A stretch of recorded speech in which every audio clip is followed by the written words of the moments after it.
Samantha Vernagallo and Drew Garnier first crossed paths as young adults on Long Island, New York, where they both grew up.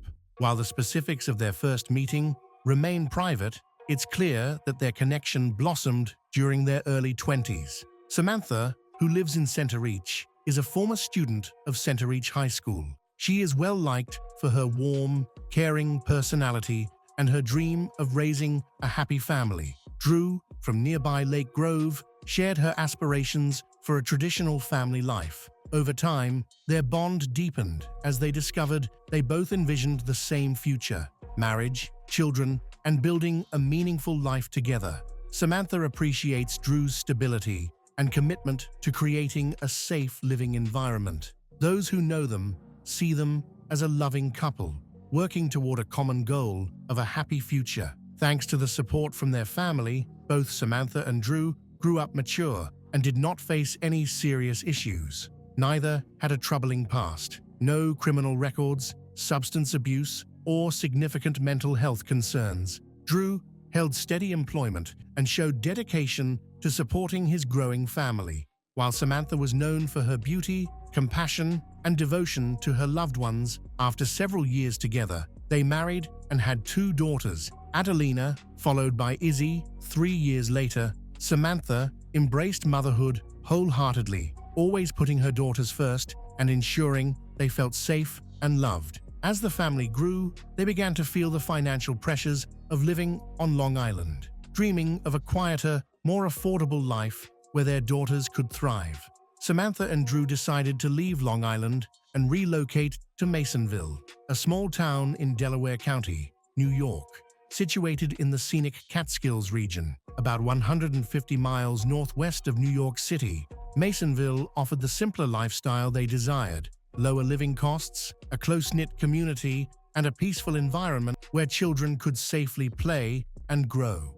The family settled into a mobile home on Hook Road, a quiet area where neighbors knew one another and a sense of community prevailed. For Samantha and Drew, the move symbolized a fresh start. Samantha envisioned an idyllic childhood for her daughters, filled with natural beauty, fresh air, and the security of a supportive community. She remained fully committed to her family, caring deeply for her 9-year-old daughter Adelina and 6-year-old Izzie. Drew quickly adapted to the new lifestyle as well, finding work and showing dedication to his family. From the outside, Drew and Samantha Garnier appeared to have a strong marriage and a happy family life. Their life in Masonville seemed stable and focused on building a better future for their 2 daughters. Their joy grew even more when Samantha found out she was pregnant with their 3rd child. By September 2024, she was 5 months along and had learned they were expecting another daughter. For Samantha, this news brought immense happiness. She cherished being a mother and was excited about welcoming another little girl. However, those close to the family noticed that Drew's reaction to the news was quite different. While Samantha celebrated the idea of another daughter, Drew had been hoping for a son. Family members later revealed that Drew's desire for a boy had intensified with each pregnancy. Hearing they would have a 3rd daughter deeply disappointed him and seemed to affect him in ways that no one could have foreseen. Despite this hidden tension, there were no visible signs that Drew was capable of violence. He had no criminal record, history of domestic abuse, or encounters with law enforcement. To their neighbors, their family was an ordinary family, adapting to life in a small town. Samantha, although noticing subtle changes in Drew's behavior, remained focused on her family and the upcoming birth of their 3rd daughter in February 2025. She also looked forward to celebrating her 30th birthday, just 2 weeks away. Life in their family household carried on as usual during late summer and early fall of 2024. Adelina and Izzie, the daughters, went to school each day. Samantha managed the house while preparing for the new baby, and Drew went to work.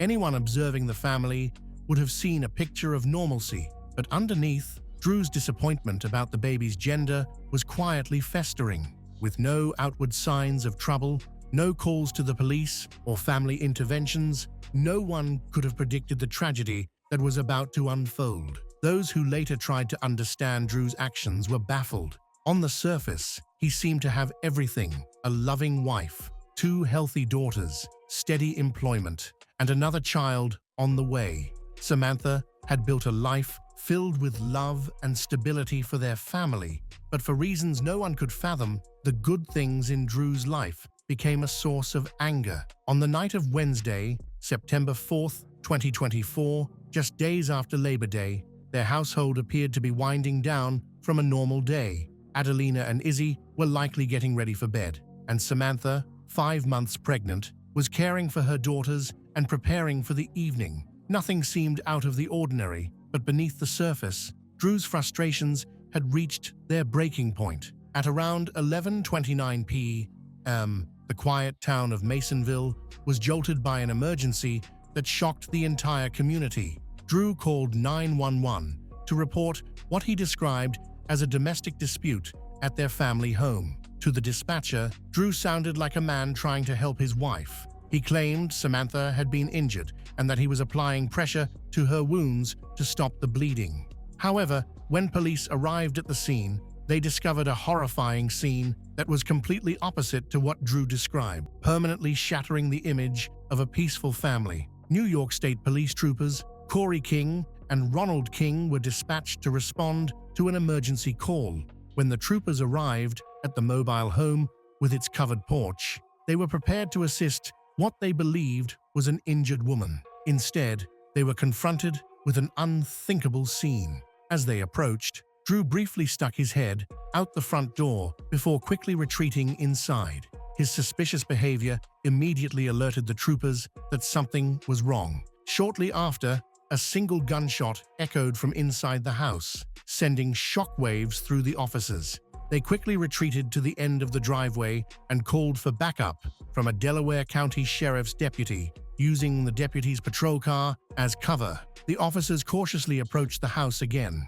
Suddenly, Adelina, a 9-year-old girl, emerged from the home, running toward the police with her clothes soaked in blood. The officers' hearts sank as they realized this child had witnessed unimaginable violence. Through tears, Adelina told the officers that her mother had been stabbed and that her father, Drew, was still inside the house with a gun. As they worked to protect Adelina, her 6-year-old sibling, Izzie, also ran out, similarly covered in blood. Both sisters were deeply affected by the horrific events that had just occurred. Despite being injured and in shock, they still tried to talk to the police. The officers provided first aid to the children and called for additional medical assistance. It was clear that both girls had endured a horrific ordeal. Once they were safely transported to receive medical care, the focus turned back to Drew inside the house. The officers called out for him to surrender, and to their surprise, he walked out of the home with his hands raised. Drew was immediately arrested without resistance. The officers noted he was covered in blood and had cuts on his hands.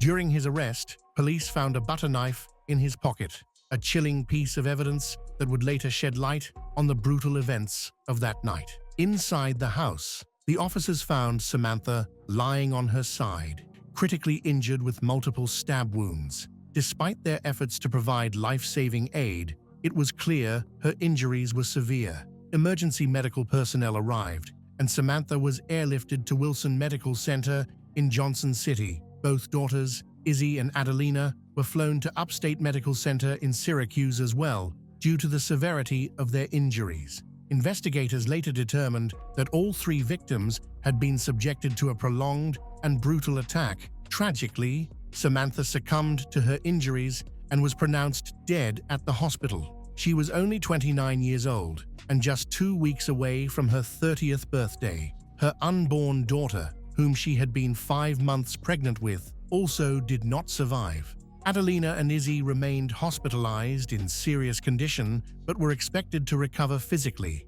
However, the emotional trauma they endured would require extensive therapy and support for years. Drew was transported to A.O. Fox Hospital for treatment of superficial self-inflicted wounds. After receiving care, he was processed at the New York State Police Barracks in Sydney. He was charged and faced full legal accountability for the horrific attack. The investigation that followed was detailed and exhaustive, led by New York State Police, with support from the Delaware County Sheriff's Office and local law enforcement agencies. Major Lucas Schuder, commander of Troop C, held a press conference on September 6, 2024, to provide new information regarding the arrest and charges in the case. What made this case particularly unsettling for investigators was that it marked the first time the state police had been called to Samantha and Drew's residence for a domestic issue. There were no prior reports, no history of domestic violence, and no indication that Drew was capable of such violence toward his own family. As the investigation progressed, police discovered additional alarming evidence. A search of the property revealed that Drew owned multiple firearms and 2 high-capacity ammunition-feeding devices. These findings led to weapons-related charges being added to the list of crimes he faced. On September 5, 2024, Drew Garnier was officially charged with second-degree murder and 2 counts of attempted second-degree murder. He was arraigned at Delhi Town Court and sent to the Delaware County Jail without bail. Recognizing the gravity of the case, Delaware County District Attorney Shah Smith quickly convened an emergency grand jury session.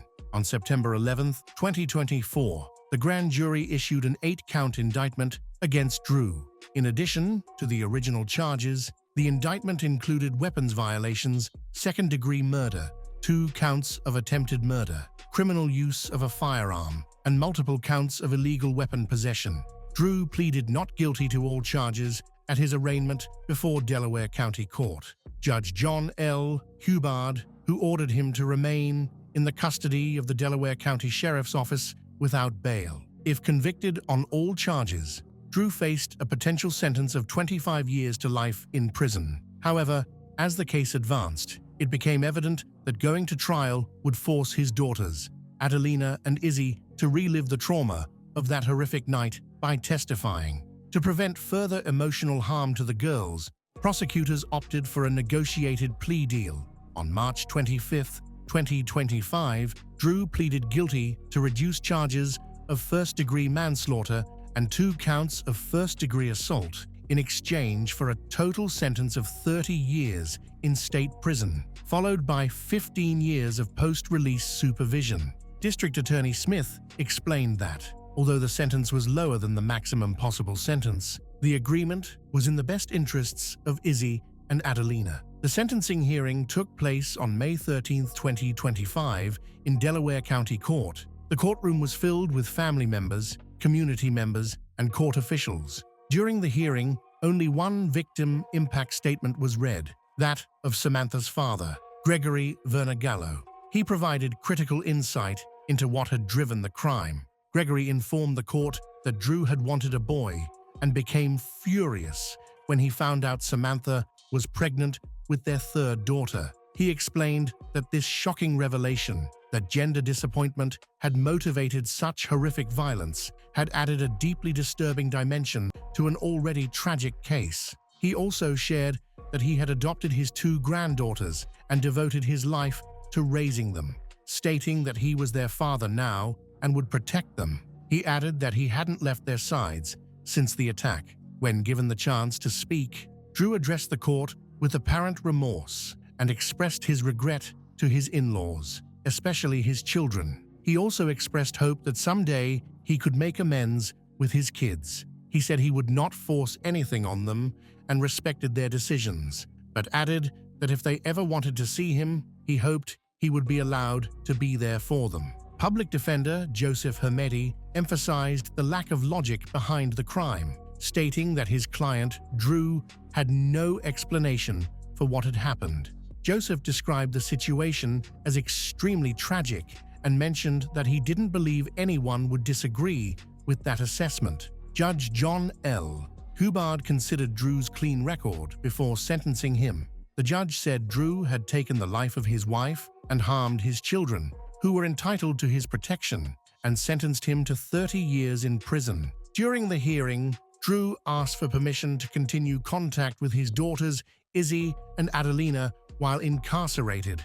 Delaware County District Attorney Shah Smith strongly opposed the request, urging the court to impose the longest possible no-contact orders. Judge John agreed and issued stay-away orders for both Izzie and Adelina until 2056, which is 8 years beyond Drew's maximum potential release date. The judge added that if the daughters ever wished to contact their father, they could petition the court to revise the protective orders. Drew refused to sign the court orders, but they were served to him in court regardless. His refusal was seen as further resistance to accepting responsibility for his actions against his children. This heartbreaking case has had devastating consequences for all involved. Samantha and Drew's 2 daughters, Adelina and Izzie, are now orphans because of their father's actions. The girls are now legally adopted by their grandfather Gregory and have moved to a new home to settle down and receive better care. A GoFundMe campaign organized by Aaron Leahy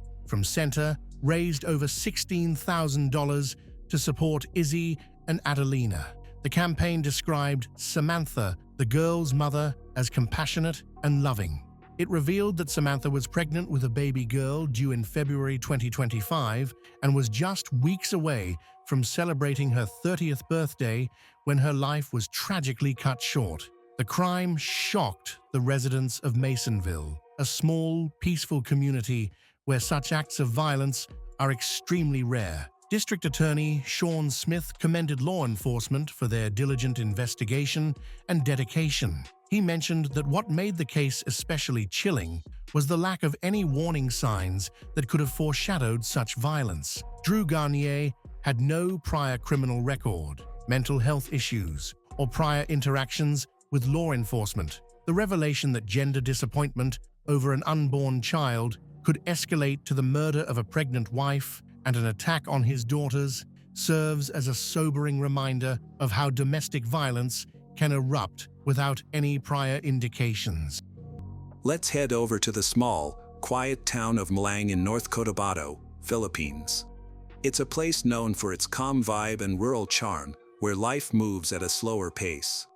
The people here are deeply connected to the land, relying on agriculture for their livelihood.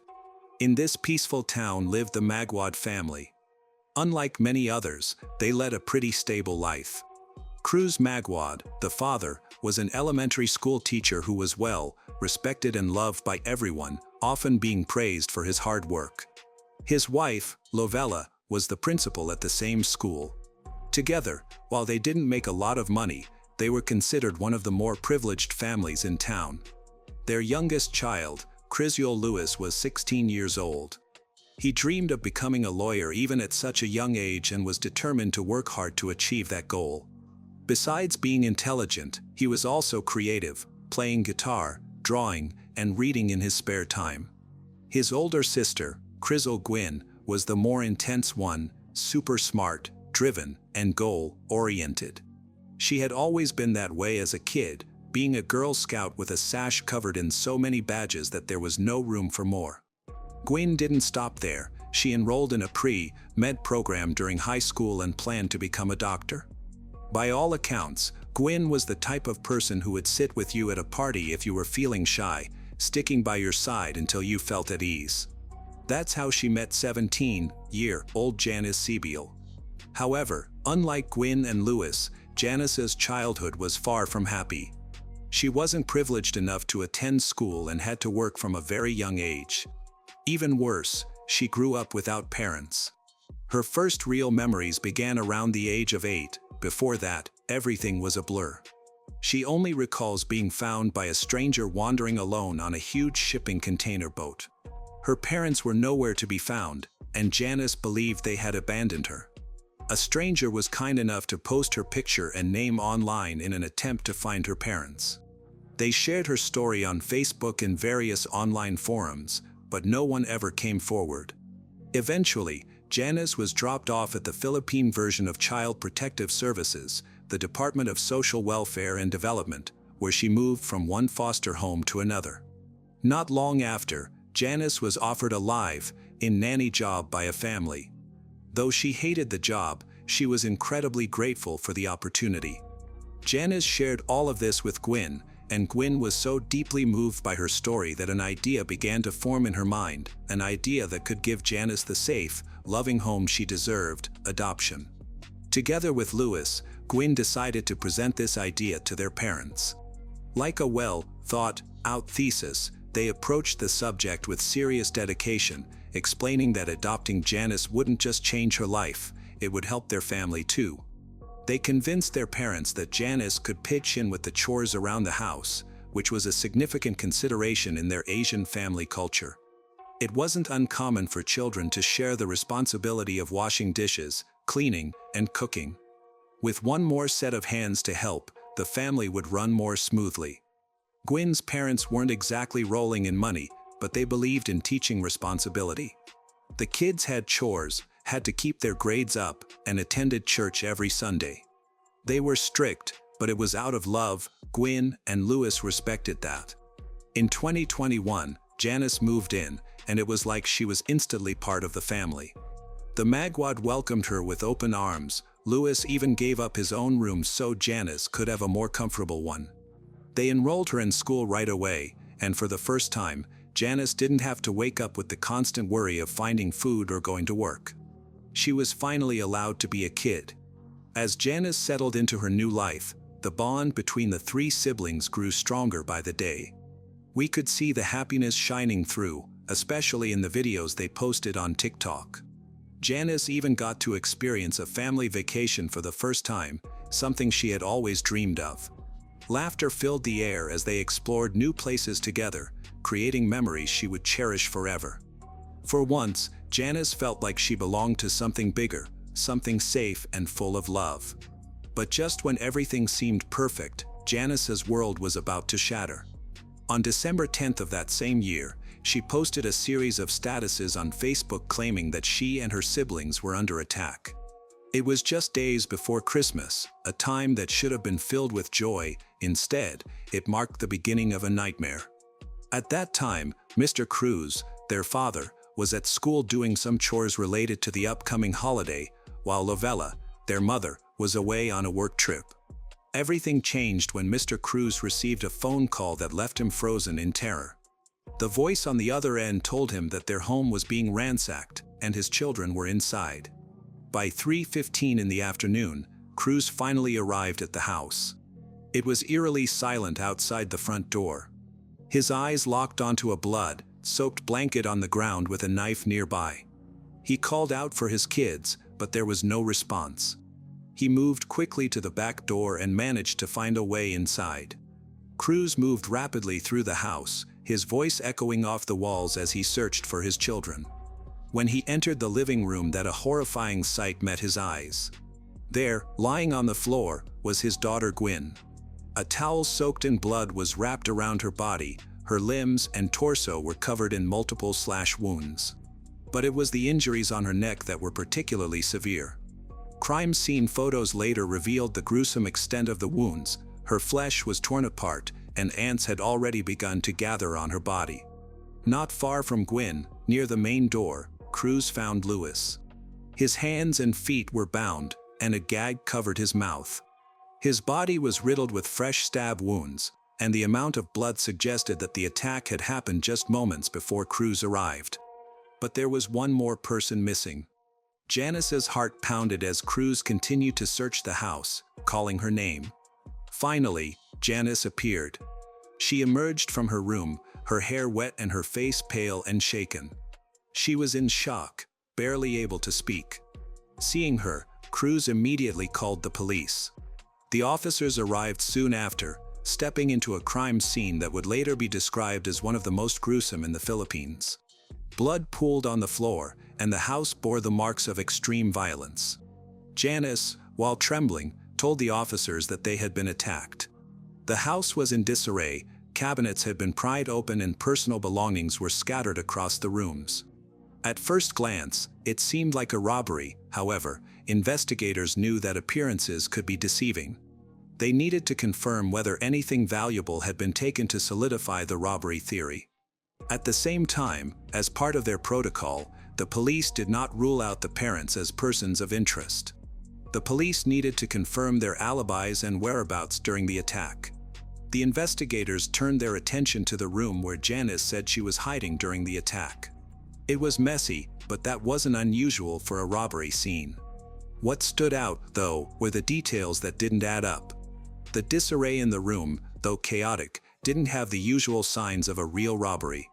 So the police began to search the house more carefully, and they soon found some crucial evidence just outside the front door. The police discovered a blood-stained shirt, which they believed had been dropped by the attacker while trying to escape. About 100 meters away, they found a plastic bag in a ditch. Inside were bloody pants and underwear. It seemed the attacker had deliberately discarded these items to hide evidence. Inside the house, the scene became increasingly horrifying. The living room floor was littered with shards of glass and broken bottles, a clear sign of the violence that had unfolded there. Expansive pools of blood reveal the brutal nature of the attack. Among the carnage, investigators discovered a discarded knife, a baseball bat, and a hammer, each stained with blood.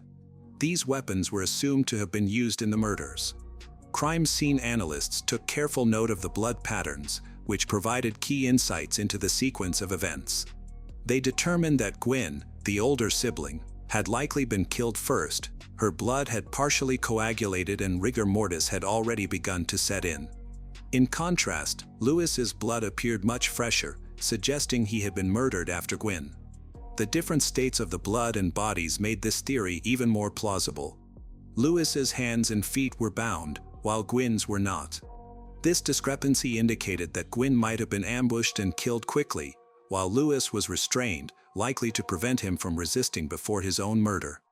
The fact that so many different tools were used and that the victims had distinctive types of wounds strongly suggested the involvement of more than one attacker. This theory was supported by the fact that Lewis had been restrained. It would have been difficult for a single person to control a victim while also carrying out such a brutal attack.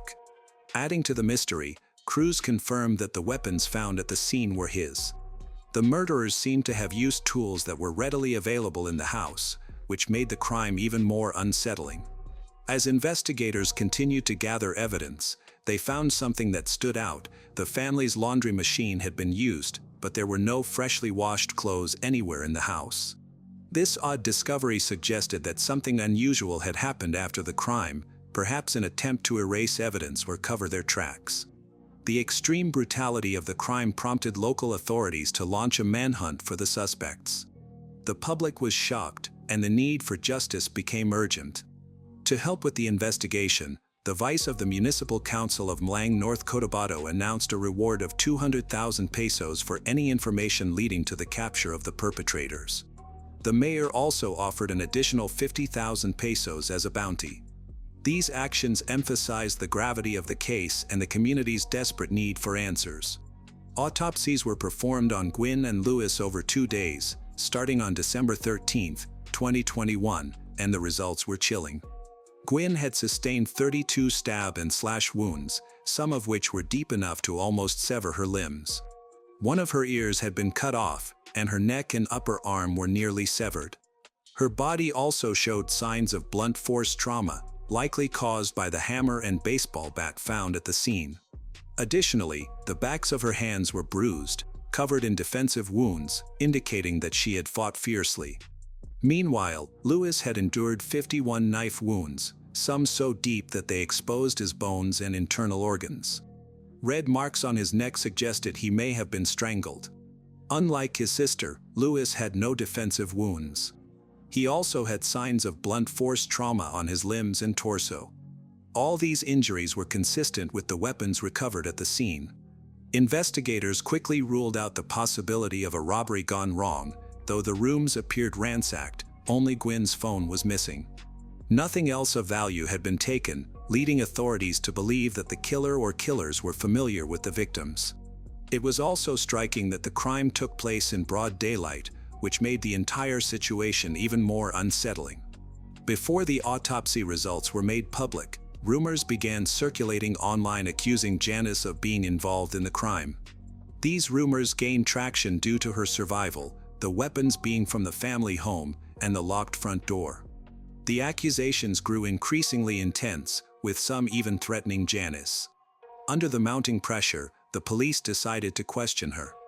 Janice described the events of that day. She had been studying with Gwen in her bedroom while Louis was downstairs in the living room. Suddenly, they heard screams, and 3 men broke into the house. The 2 girls rushed downstairs and saw the 3 men attacking Louis with the weapons found at the scene. The attackers then turned on Gwen. In fear, Janice fled upstairs, locked herself in her bedroom, and hid under the bed. Janice was too scared to call the police, so instead, she texted the family group chat asking for help. Later, she messaged her adoptive mom saying, "Mom, help." When no one saw those messages, Janice went a step further and posted on social media, saying, "Help. Somebody has broken into the house. I don't want to die. I'm hiding in my room. Help."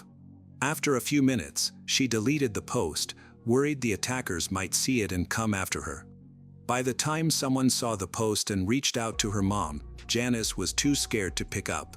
She even changed her social media username and put her phone on silent, clearly trying to hide. When the house finally fell silent, Janice emerged from her hiding place, too afraid to go downstairs. She claimed she took a shower and changed clothes to calm herself, finishing just as Cruz arrived home. However, there was something odd about this part of the story.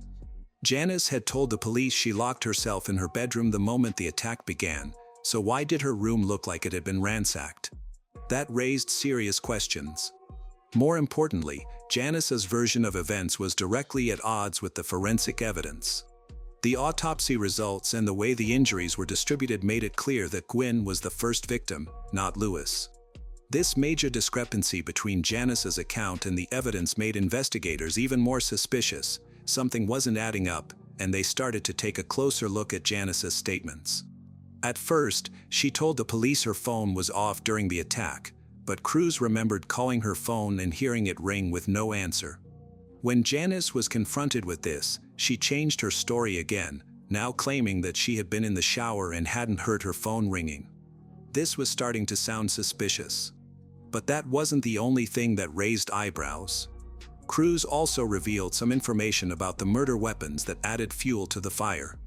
The baseball bat used in the attack originally belonged to Louis. He had kept it in his room on the top bunk as a kind of protection. However, after being adopted by Cruz, Janice had taken over the top bunk. The hammer used in the attack was another tool that Cruz kept around for home repairs. He was very careful about where he stored it, usually hiding it behind the washing machine. Cruz mentioned that only 3 people knew exactly where that hammer was: himself, Gwen, and Janice. This meant that the killer or killers had to have known the family's routines and possessions very well, almost as if they had been living in the house with them. Things became even more suspicious when a delivery driver came forward. The driver had arrived at the house just 18 minutes before Cruz was contacted by a neighbor who noticed that no one had answered the door. The driver kept calling out, hoping someone would respond. Eventually, he noticed a woman peering at him through a door before she suddenly walked away. The woman's identity was never confirmed, but it raised serious doubts about where Janice was and what she was doing during the attack. At the crime scene, it had been locked from the inside, and there were no signs of forced entry. This was significant because it meant that whoever had done this was likely someone familiar with the house, someone who had access to a key and could lock the door after the crime. At this point, it was pretty clear that Janice had something to do with the murders. However, since Janice was only 17 years old, still a minor. Under Philippine law, the police couldn't arrest her without solid proof.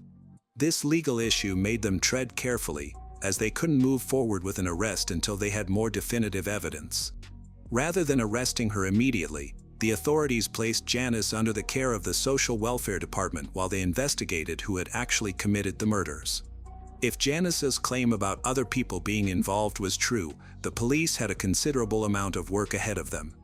5 days after the murders, a significant breakthrough occurred. The police discovered Janice's fingerprints on the murder weapons. This was a huge deal, but it wasn't the smoking gun. After all, Janice had lived in the house where the weapons were stored, so her prints could have been there simply from handling them. Still, it was a lead they couldn't ignore. To ensure she wasn't treated unfairly, Janice was given a lawyer by the Social Welfare Department. However, things took another unexpected turn when Lovella, Janice's adoptive mother, found a contact tracing form while searching Janice's room for clues.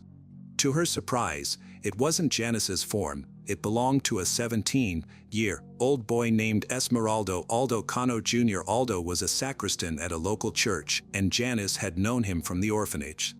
This discovery sent the police scrambling to determine if Aldo had anything to do with the murders. Soon enough, witnesses came forward confirming that Aldo had been near the crime scene on the day of the killings. One woman stated she saw Aldo drop Janice off near the house right before the murders, and another neighbor said she saw him asking for directions to the house that morning. When shown a picture of Aldo, the woman immediately recognized him. Then, on December 16th, 6 days after the murder, Janice, with her lawyer present, gave a full confession. She admitted to being involved in the murders along with Aldo. Janice explained that her motive stemmed from deep resentment and jealousy. She felt that Gwyn and Louis were receiving all the love and attention from their parents. In her mind, they were standing in the way of her getting the affection she had longed for. She even confessed that killing them would leave her as the only child in the family, guaranteeing that she would get all the love and attention she had recently started receiving after being adopted. Janice revealed that her ultimate goal was to take Gwyn's place in the family, driven by years of emotional neglect in the orphanage where she had grown up. By December 18th, Janice's confession was officially recorded, although it was inconsistent, much like many of her previous statements. The police tracked down Aldo, who voluntarily surrendered, admitting his role as well. Forensic analysis later confirmed that blood found on discarded clothing in a ditch belonged to Aldo. Like Janice, Aldo was also a minor, so he was placed under the care of the Social Welfare Department. Later that same day, in an unrelated banned substance raid, police arrested a 17-year-old for possession of illegal substances. When they searched his phone, they found something that tied him to the case: Gwyn's stolen cell phone. The serial number confirmed it had been taken after the murders. The police pieced it together. Janice had enlisted Aldo to sell the phone because she couldn't get rid of it herself. Unfortunately, the phone had been damaged, making it impossible to retrieve any useful data. The boy who had the phone wasn't involved in the murders. He had simply bought it from Aldo. Because Janice and Aldo were minors, the police couldn't release any juicy details about their confessions to the public, despite the parents pressing for information. As the investigation progressed, Janice stopped cooperating, making it even harder to figure out exactly what had happened. Some people believe Janice's confessions weren't even the full story. Whispers circulated that the murders were even worse than she had let on, like the possibility that Louis was tied up and forced to watch as his sister was murdered before he was killed as well. After the shocking confessions, Lovella, the siblings' mother, was interviewed and reflected on the warning signs she had missed. According to Lovella, they had adopted Janice 5 months before the murders. At first, everything seemed fine. The family welcomed her, and she appeared grateful. However, soon small red flags began to show. In August 2021, when Gwyn's parents were hospitalized, Cruz noticed that 10,000 pesos, about $170, set aside for emergencies was missing. Janice claimed thieves had taken it, but the next day a large sum was found hidden in her school bag. After some questioning, Janice admitted she had taken the money. Despite this breach of trust, the family, particularly Gwyn, chose to forgive her. They were sympathetic to her troubled past, attributing the theft to the survival instinct she had developed after years of hardship. Janice apologized, and the family, hoping this was a one-time mistake. They accepted her apology, believing the worst was behind them. However, as months passed, Janice's behavior started to shift in unsettling ways. She became lazy, irresponsible, neglecting household chores and showing a disregard for reminders. She apologized but never followed through. Although troubling, it didn't raise any immediate alarms until the morning of the murders. On that day, Janice did something she had never done before. She called Cruz and Lovella mom and dad for the first time. It was a small gesture, but it felt like a red flag, indicating a deeper, darker shift in her emotional state. It was as if something had clicked in her mind, setting in motion what was about to happen. As the investigation unfolded, more shocking truths came to light. Janice had lied about her origins from the start. Her story of being an orphan was a fabrication. Her parents were alive and had spent years desperately searching for her. When the case went viral, Filipino amateur sleuths dug into her past and uncovered a nearly decade-old missing persons notice. Her parents weren't very active on Facebook back then, so they missed the post. Fast forward to the murders, and that same post started circulating online again. It didn't take long for Janice's biological parents to recognize her. Born in 2005, Janice was the youngest of 3 children, but her childhood was filled with chaos. Her father's gambling addiction tore the family apart, and after remarrying, her mother tried to make the best of the situation by dividing what little they had left among her children. Eventually, Janice and her siblings were placed in different orphanages. By 2020, Janice had actually reunited with her biological family, but that reunion didn't last long. Her relatives later claimed she cut them off, saying they were too poor to be of any use to her. This betrayal shocked everyone. Things took a darker turn when Janice's biological mother, devastated by what her daughter had done, attended the funeral of Gwen and Lewis. In her grief, she kept apologizing, overwhelmed with guilt about her daughter's actions. In one heartbreaking moment, Janice's biological mother even knelt down, but the Magwad weren't seeking revenge. They made it clear that they weren't angry, only seeking justice. They insisted that Janice's biological mother encourage her daughter to confess. Janice's mother tried to visit Janice at the social welfare office, but Janice refused to see her, citing strict rules. Then, the investigation took a jaw-dropping turn when evidence surfaced suggesting the murders were premeditated. Screenshots of a conversation between Janice and an unknown person went viral. In the messages, Janice confessed that she wanted to kill her siblings, thinking their deaths would give her the freedom she craved. She even wondered if anyone would still accept her if she committed murder, expressing a chilling belief that no matter what she did, God would forgive her if she asked. Some sources claim that Janice often talked about the 2009 horror movie The Orphan, a film about a young girl adopted by a family who ultimately betrays and kills them. She even posted on Facebook that she loved the movie and watched it repeatedly. When Janice's trial began, her behavior was just as disturbing. She was seen smiling and laughing in court, showing no remorse or regret. Cruz and Lovella, devastated by the loss of their children, said in interviews that they might have forgiven Janice if she had shown even a hint of genuine remorse, but her coldness only deepened their pain. The case became a national sensation in the Philippines. From March 2022, when Janice and Esmeralda were officially charged with murder, to their conviction on May 17, 2022, the case was closely followed by the public. Janice Sibiel was sentenced to 31 years in prison, while Esmeralda Aldo Cano Jr. received a 29-year sentence. However, both sentences came with one condition: they would serve them under the supervision of the Department of Social Welfare and Development until their 21st birthdays, after which they would be transferred to adult prisons. Gwen and Lewis's parents had mixed feelings about the trial's outcome. While they recognized that the courts handed down the toughest punishment possible under the law, they felt the laws were too soft. The biggest issue, however, was Janice's complete lack of remorse. Cruz and Lovella were outspoken against Republic Act 9344, which limits the legal accountability of minors. According to this law, the minimum age for criminal liability is 15, and individuals between the ages of 15 and 18 can be held accountable but are sent to youth centers or rehab programs instead of adult prisons. This law prevents minors like Janice from being tried as adults, even for heinous crimes. Many argued that kids shouldn't be capable of planning or committing such brutal acts. In the US and other countries, minors committing these kinds of crimes would have been tried as adults. Cruz and Lovella felt strongly that Janice's age shouldn't excuse her from taking full responsibility, especially for such a violent and premeditated crime. This view was shared by many who felt the law was too lenient in cases like this. They publicly called for changes to the law, wanting those who commit violent acts at a young age to be held fully accountable.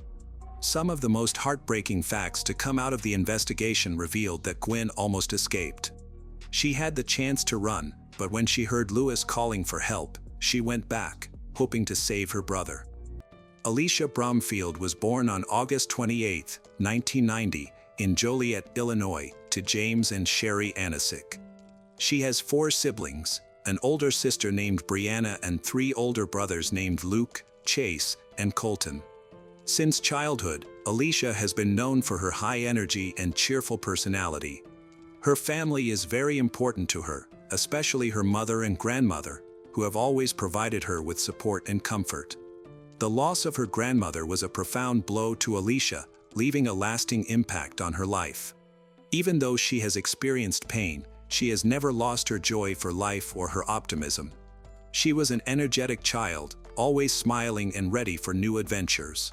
At school, Alicia was active and engaged, and she enjoyed spending time in nature. She graduated from Joliet Catholic Academy in 2008 and later pursued studies in criminal justice and forensic psychology at Western Illinois University. After Alicia's parents divorced when she was young, her relationship with her mother deepened. She primarily lived with her mother, and when her mother remarried, she felt genuinely happy, embracing the idea of a big, loving family, something she had always dreamed of creating for herself in the future. Becoming a mother was one of Alicia's most important aspirations, as she felt that motherhood was a significant part of her purpose. At 16, Alicia started working at Grand Flower Growers, where she made beautiful floral arrangements sold at a nearby Home Depot. She had a natural talent for design and loved seeing her creativity bring joy to others. This job is also ideal for a student like her, flexible, stable, and paid right away. However, there was a troubling aspect to her experience. Her supervisor, 35-year-old Brian Cooper, soon became inappropriately interested in her. What began as a work-related conversation gradually became more personal. Brian started pushing for a romantic relationship, which Alicia consistently refused. He was nearly twice her age, and his behavior was not only inappropriate but also unsettling. This situation was difficult for Alicia to handle. Brian was her boss, and she had to interact with him almost every day. She couldn't quit because she needed the job to support her college expenses. Alicia tried to remain professional and not encourage Brian to pursue her. However, he ignored her boundaries and continued to pursue her. She reported his behavior to the company multiple times, stating that he yelled at her when she rejected his advances, called her derogatory names, and spread negative gossip about her. He misused his authority by denying her breaks and assigning her extra hours to punish her for not reciprocating his feelings. Additionally, he spread rumors among colleagues, falsely claiming that she was his girlfriend. Despite these challenges, Alicia remained resilient. She continued to juggle school, her personal life, and a toxic work atmosphere for 5 long years. By the age of 21, while still working at Grand Flower Growers and still facing Brian's disturbing behavior, Alicia unexpectedly discovered she was pregnant.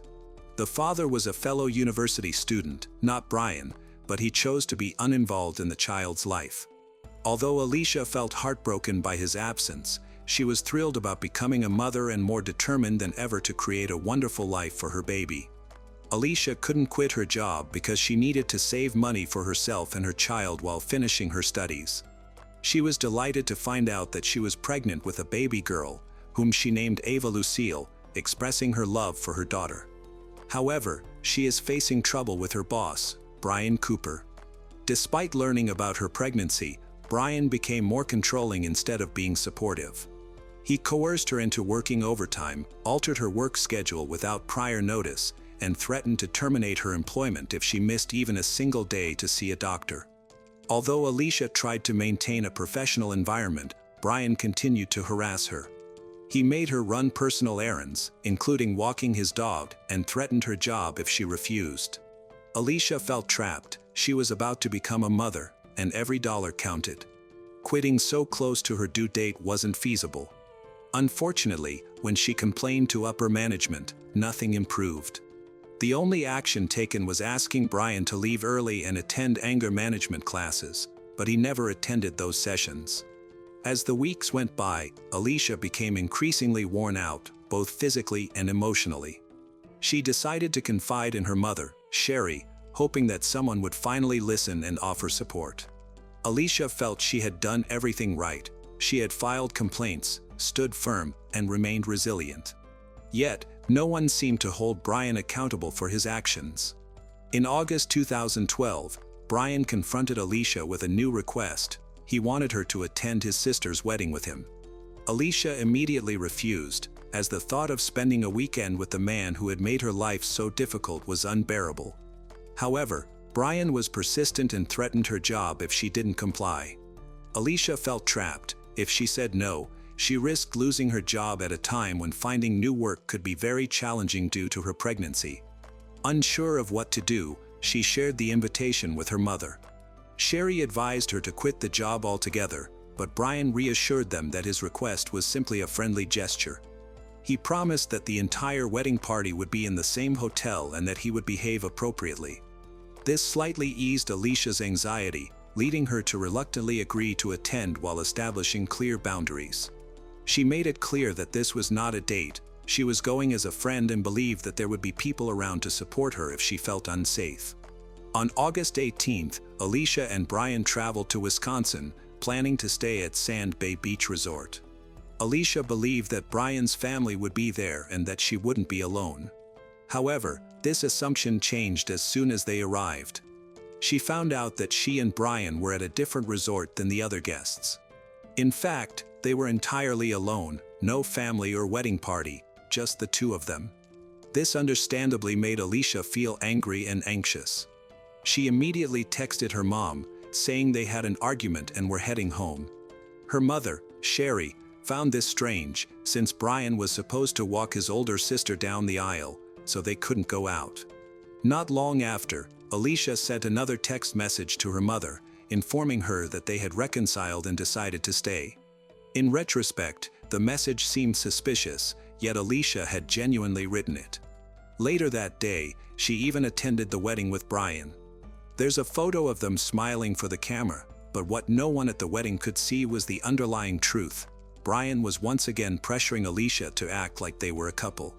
Alicia had made her point many times, but Brian continued to cross the line.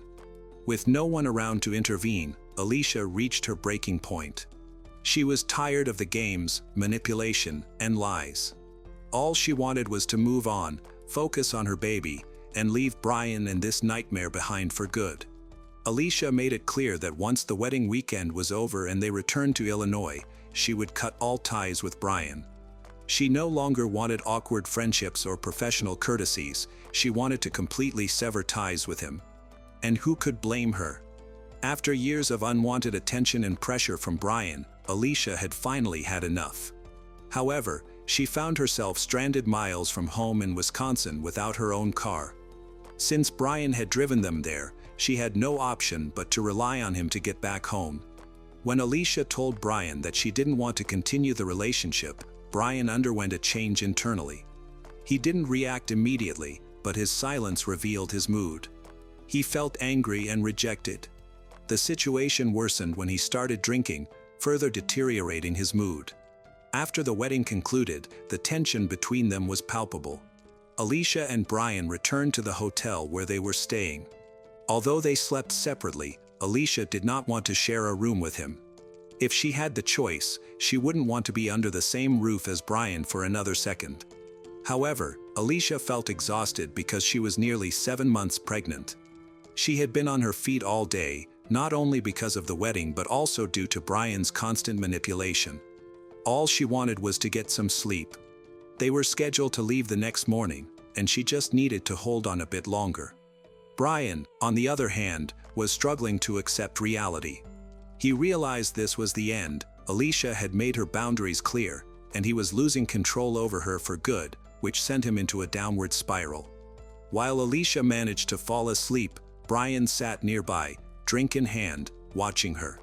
He remained there for almost 2 hours, simmering with rage and darker thoughts. In a final, desperate attempt, he woke her and asked once more if she would go out with him. Alicia's response was a firm no. That one word triggered a violent reaction in Brian. In a fit of rage, he attacked Alicia as she lay in bed, suddenly awakened by the assault. She fought back, crying out for her life and for her unborn child, but Brian continued. In a horrific act, he took both Alicia's life and that of her baby. It is truly unimaginable to contemplate the last moments of Alicia, just a few hours away from going home, when she was attacked by the man who had tormented her for many years. Tragically, the nightmare didn't end there. After murdering Alicia, Brian committed another vile act by taking photos of her lifeless body. Eventually, he passed out in the bathtub. The next morning, he tried to end his life but was unsuccessful. Instead, he got out, still wet, and walked to a nearby gas station. The employees stared in disbelief as he approached the counter to ask for a phone. When the 911 operator answered and asked who the criminal was, Brian replied, with unsettling calm, that it was him and that he had done it. The police quickly arrived and arrested him on the spot. Alicia's life, filled with love and potential, was taken far too soon. She deserved much more, as did her baby. During a police interview, Brian confessed to all the accusations against him. However, in a desperate attempt to justify his actions, he claimed he and Alicia were in a romantic relationship. He asserted that he wanted a serious commitment, but Alicia did not. He even went so far as to say he backed off when he learned she was pregnant with another man's child, which was a complete lie. The only true aspect of Brian's story was his motive. Alicia had made it clear that she wanted nothing to do with him anymore. When the investigation continued, the police arrived at Sand Bay Beach Resort and entered the room where Brian and Alicia had stayed. Inside, they encountered a heartbreaking sight. Alicia lay lifeless on the bed, covered with a sheet, with a pillow placed under her head. It was evident that Brian had staged the scene before leaving. Officers then had the difficult task of informing Alicia's family of the tragic news. When an officer knocked on Sherry's door, she instinctively felt that something was wrong.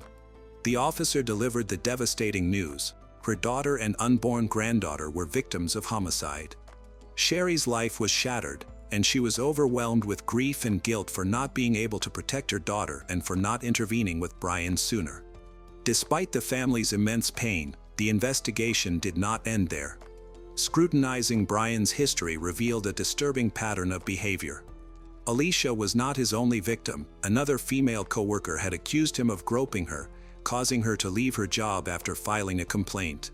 He had a troubling history of abuse, including an incident in which he restrained a former girlfriend who didn't comply with him. Police discovered multiple complaints that Alicia had lodged against Brian, yet management had taken little to no action. Brian had secretly installed hidden cameras throughout his home and even in Alicia's hotel room. Unbeknownst to her, Alicia was recorded during ordinary activities, such as walking the dog or using the bathroom. This invasive surveillance was also discovered in the hotel where Alicia spent her final moments. Brian's actions constituted a severe violation of her privacy. Despite the substantial evidence against him, Brian pleaded not guilty, claiming that alcohol impaired his judgment and that he wasn't fully aware of his actions. The prosecution countered this by highlighting that he had a clear memory of events, including his contemplation of ending his life afterward and his call to 911 to confess that it had been him who did it. They argued that Brian had premeditated the murder, indicating it was not an impulsive act. Despite the evidence, the jury in the first trial was unable to reach a unanimous verdict. A year later, in a second trial, the evidence was presented again, and this time the jury found Brian Cooper guilty of 2 counts of first-degree intentional homicide, one for Alicia and one for her unborn child. On July 27, 2014, exactly 2 years after the tragedy, Brian Cooper received a sentence of 2 life terms in prison. He is currently incarcerated at Dodge Correctional Institution in Wisconsin, a maximum security facility previously known as Central State Hospital for the criminally insane. Notorious killers like Jeffrey Dahmer and Ed Gein have been housed there, as well as Chris Watts, who murdered his wife and daughters. Brian will never be released. The loss of Alicia and her baby created a tremendous void in her family. Overcome with anger, grief, and a desire for justice, Sherry decided that Alicia's life should be remembered for more than its tragic end. She established the Purple Project, named after Alicia's favorite color. This initiative aims to support single mothers, the group Alicia was part of when she needed help. The project also offers grief counseling for parents who have lost a child. One of its key events, the Night of Hope, was held on the 12th anniversary of Alicia's death, alongside grief retreats and community initiatives designed to bring hope out of tragedy. Additionally, Sherry filed a wrongful death lawsuit against Home Depot and Grand Flower growers to hold them accountable for failing to address Alicia's repeated pleas for help. Ultimately, the companies were found responsible for the deaths of Alicia and her baby. This case serves as a harsh reminder that workplace harassment can have fatal consequences. While it's easy to advise someone to leave a toxic job, the reality is often much more complex. Alicia needed that job and its paycheck. Tragically, Brian Cooper exploited her vulnerability. Hopefully, Alicia's story will encourage others to speak up and compel organizations to take the protection of their employees more seriously. On March 1, 2019, it was a chilly Friday evening in Harold Hill. Amy's Park, a popular local spot, was filled with the usual crowd of teenagers unwinding after a busy week. 17-year-old Jody Chesney, an energetic student, was at the center of it all. She sat with her boyfriend, Eddie Coyle, and a group of 5 friends on a picnic bench, enjoying their time together as laughter mixed with the sounds from a portable speaker. As the clock approached 9:25 p.m., the atmosphere in Amy's Park changed. Earlier, around 9 p.m., Jody's group had noticed 2 people hanging around, but they didn't think much of it since strangers often visit parks. The 2 left quietly and disappeared into the night. However, about 30 minutes later, they returned, but this time, they weren't just passing by. The 2 figures approached Jody's group deliberately, moving swiftly through the darkness. Without any warning or conversation, one of them suddenly attacked. Screams echoed through the air as Eddie caught her when she collapsed, leaving her friends in shock. Unfortunately, despite the paramedics' efforts, they couldn't save her. Metropolitan Police have sealed off the park and launched a murder investigation. Harold Hill was not known for such incidents. While London did face issues with knife crime, Amy's Park was considered a safe haven for children. Neighbors placed flowers and written tributes at the park's entrance. Purple ribbons, Jody's favorite color, were tied to fences. The police pledged to find answers, but time was of the essence. Each hour without a lead made the investigation more difficult. First, let's explore Jody's life. After her parents separated when Jody was 6, her father, Peter, became a devoted single parent to Jody and her older sister, Lucy. Their home was filled with love, despite the challenges they faced. Peter described Jody as an affectionate child who sought connection but was also quite shy. However, she gradually flourished, largely due to the support of a primary school teacher who helped her gain confidence. In 2012, when Jody was 10, Peter married Joanne, who willingly embraced her role as stepmother. Jody and Joanne developed a close bond that Jody treasured. Joanne noted that Jody longing for the maternal connection she missed, and together they worked to nurture that relationship. Jody's home was filled with laughter, thanks to her playful sense of humor. Joanne often referred to her as a wind-up toy because of her boundless energy that brightened their days. Jody's teenage years were largely shaped by her dedication to the Girl Scouts. She poured herself into the program, burning badges, hiking up mountains, and canoeing with her troop. In addition to her scouting achievements, she was a self-taught pianist who effortlessly played the piano. She was also just 3 weeks away from completing her Gold Duke of Edinburgh Award. At Havering's Sixth Form College, where she studied photography, psychology, and sociology, her principal praised her as an excellent, hard-working, and focused student. Jody aspired to work with animals or children and was determined to make a positive impact in the world. Her friends remembered her for her ability to make them laugh. Her sense of humor blossomed when she overcame her childhood shyness. Jody's relationship with her sister Lucy was incredibly strong. Even with 2 years between them, they shared everything: secrets, laughter, and aspirations. Lucy saw Jody as her other half, someone who always prioritized others' needs. Their home in Dagenham was a welcoming place for Jodi's friends, who were drawn to her warmth. She had no enemies and had a special talent for making everyone feel included. Even her dog was part of her life. Jodi enjoyed taking him for walks, which provided a sense of stability amid her busy schedule. On March 1, 2019, Jodi's day began like any other. It was a Friday, and she woke up in her Dagenham home with her dad Peter, stepmom Joanne, and sister Lucy.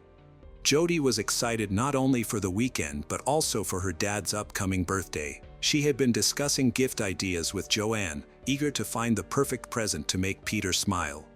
At 8 a.m., she shared a heartfelt message on Instagram, "Happy birthday, Dad," accompanied by a heart emoji. This post would later deeply affect those who viewed it, gathering many comments following her death. Jodi spent her morning at Havering Sixth Form College, where she was in her second year of A-levels. After her classes ended around 3 p.m., she left college with her backpack over one shoulder, looking forward to the weekend ahead. Back in Dagenham, Jodi had one last thing to do before her evening plans. She took Dog, the family's Yorkshire Terrier, for a walk, a routine that she cherished. By 4:30 p.m., she was back home, catching up with Joanne and Peter, who were preparing to celebrate Peter's birthday. Jodi mentioned that she would be spending time with friends later, which was a typical Friday night for her. Jodi grabbed her jacket, said her goodbyes, and left around 5:30 p.m., promising to return later. She made her way to Romford railway station, a quick bus ride away, to meet her boyfriend, Eddie, and a group of friends. By 6:30 p.m., the group of 6 teens, including Eddie, had gathered and were animatedly discussing their plans for the evening. Their gathering was recorded by surveillance cameras.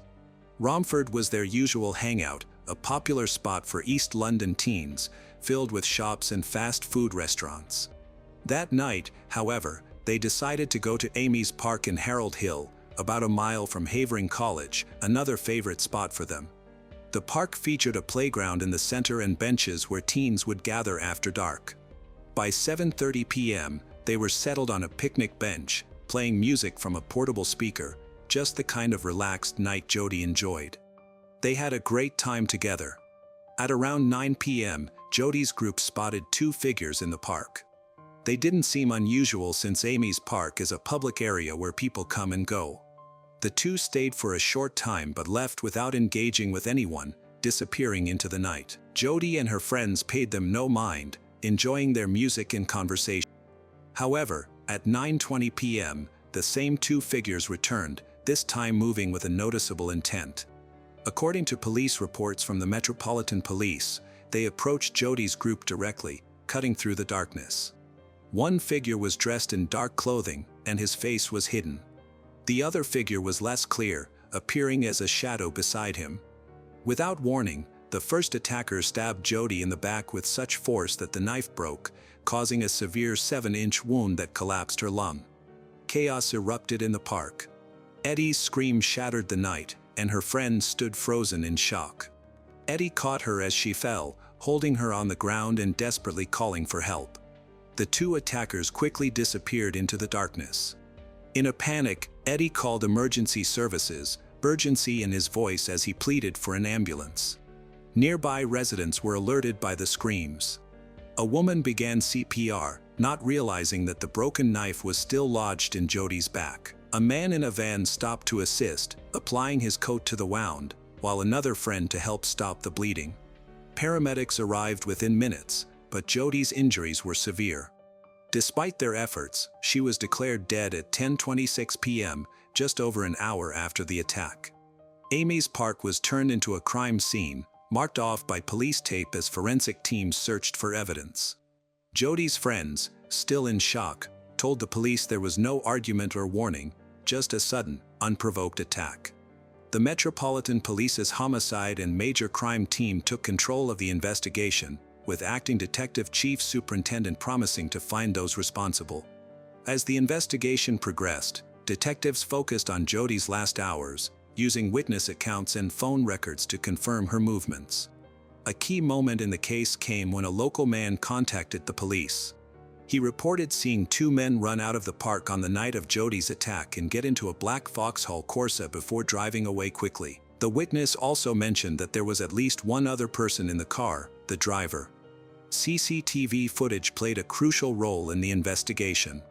The streets of Harold Hill, equipped with various cameras, provided a collection of unclear images. By March 2nd, police had reviewed footage from St. Neots Road and nearby Retford Road, showing two males leaving Amy's Park around 9:25 p.m. One wore a dark jacket with a noticeable pattern, while the other wore a hoodie that covered his face. On March 3rd, the police arrested 20-year-old Manuel Petrovich. The black Vauxhall seen at the crime scene was registered to him. Petrovich denied being involved in Jody's murder, claiming that his car had been stolen during a robbery at knife point.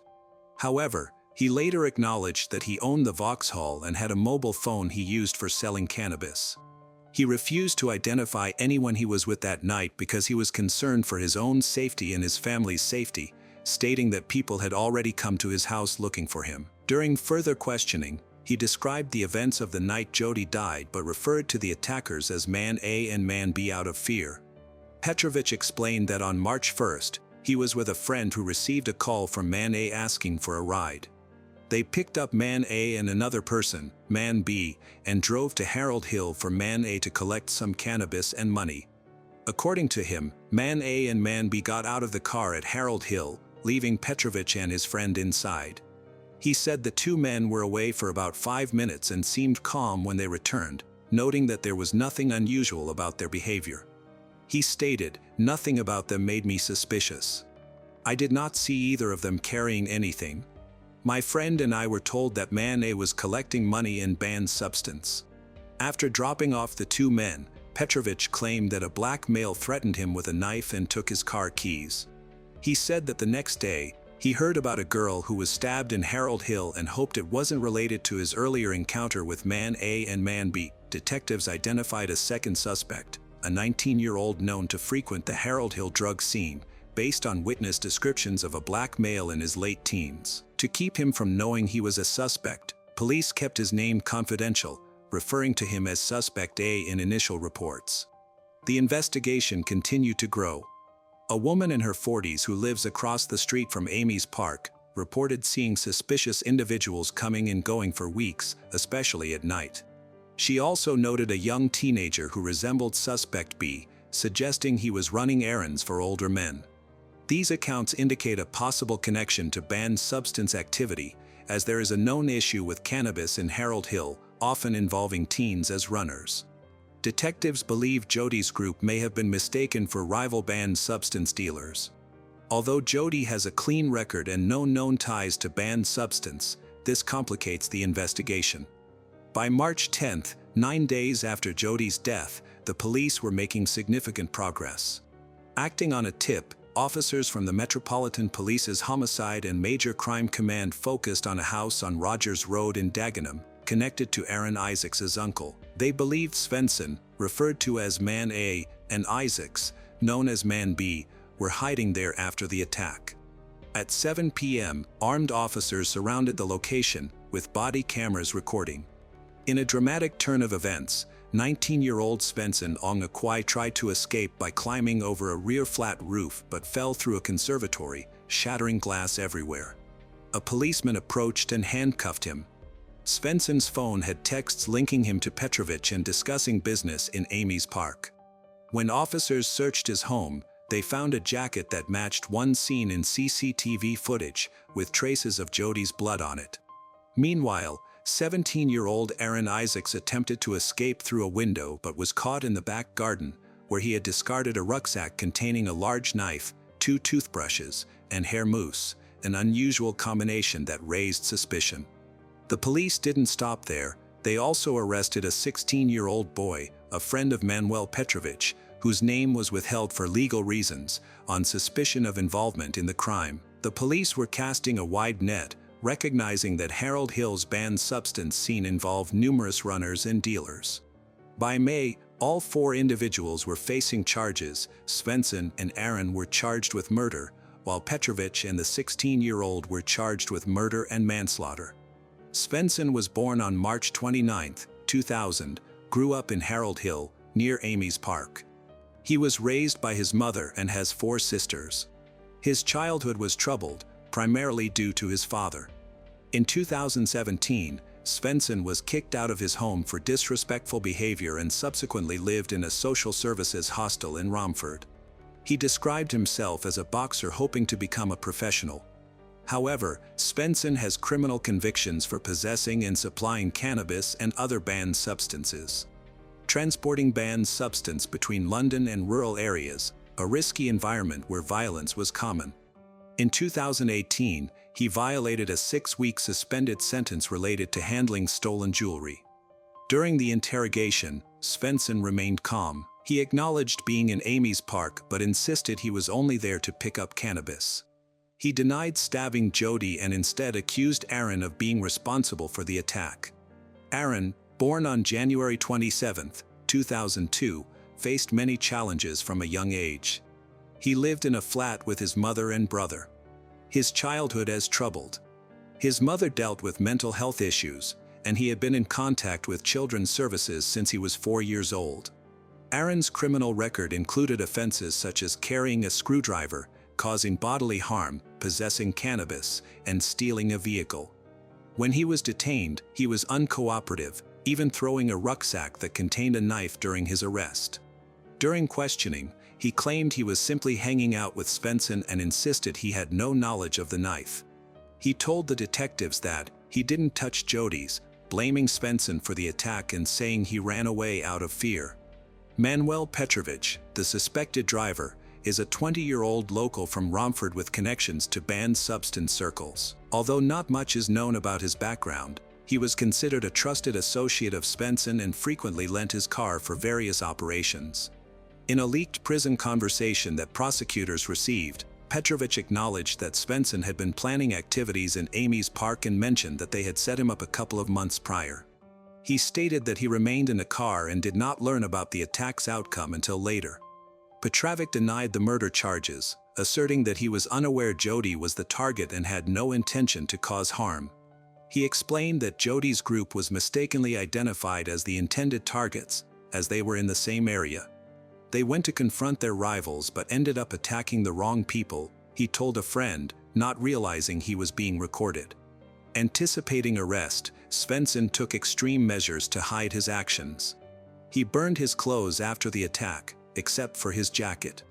Aaron also disposed of his clothes, and both men fled to Dagenham in an attempt to escape the police. During their interrogations, they played a blame game, each pointing fingers at the other. Svensson claimed he was only a lookout, while Aaron argued he wasn't involved in the plan. However, the evidence against them grew: the blood-stained jacket, phone records indicating they had conspired together, and CCTV footage showing them at the crime scene. As the formal charges were laid out, the community in Harold Hill struggled to understand the senseless motives behind the crime. Jody, a Girl Scout who had no ties to banned substance, became an unwitting victim in a conflict she was unaware of. While the arrests brought some relief, they did not provide closure. Jody's family, especially her father Peter, wanted justice. Peter established the Jody Chesney Foundation, a charity aimed at diverting young people from knife crime. The foundation's website described Jody as a kind person who accepted everyone. Purple ribbons emerged as symbols of her memory, with vigils and scouting events celebrating her compassion. Jody's legacy reached beyond Harold Hill, igniting national discussions about knife crime. The foundation supported youth programs, and Peter advocated for stricter laws, although he told that no law will bring her back.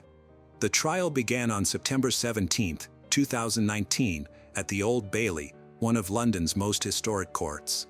4 defendants stood accused: Svensson Onakwi, 19, Aaron Isaacs, 17, Manuel Petrovich, 20, and a 16-year-old boy, unnamed for legal reasons. The courtroom was heavy with emotion. Jody's family, including her dad, Peter, stepmom, Joanne, and sister, Lucy, attended nearly every day, wearing purple ribbons in her memory.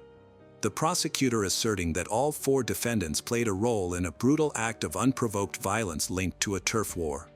He explained to the jurors that Jody was completely innocent and had been mistakenly identified as a rival by the assailants who normally visited Amy's park. He emphasized damaging evidence, including CCTV footage showing Petrovich's black Vauxhall Corsa near the park, a blood-stained jacket belonging to Svensson, and phone records that connected the group to a premeditated attack. He also referenced a conversation in prison where Petrovich admitted that Svensson intended to target rivals but ended up attacking the wrong people. The prosecutor claimed that Svensson was the person who stabbed Jody, with Aaron enthusiastically supporting him, while Petrovich and the 16-year-old boy assisted in the attack.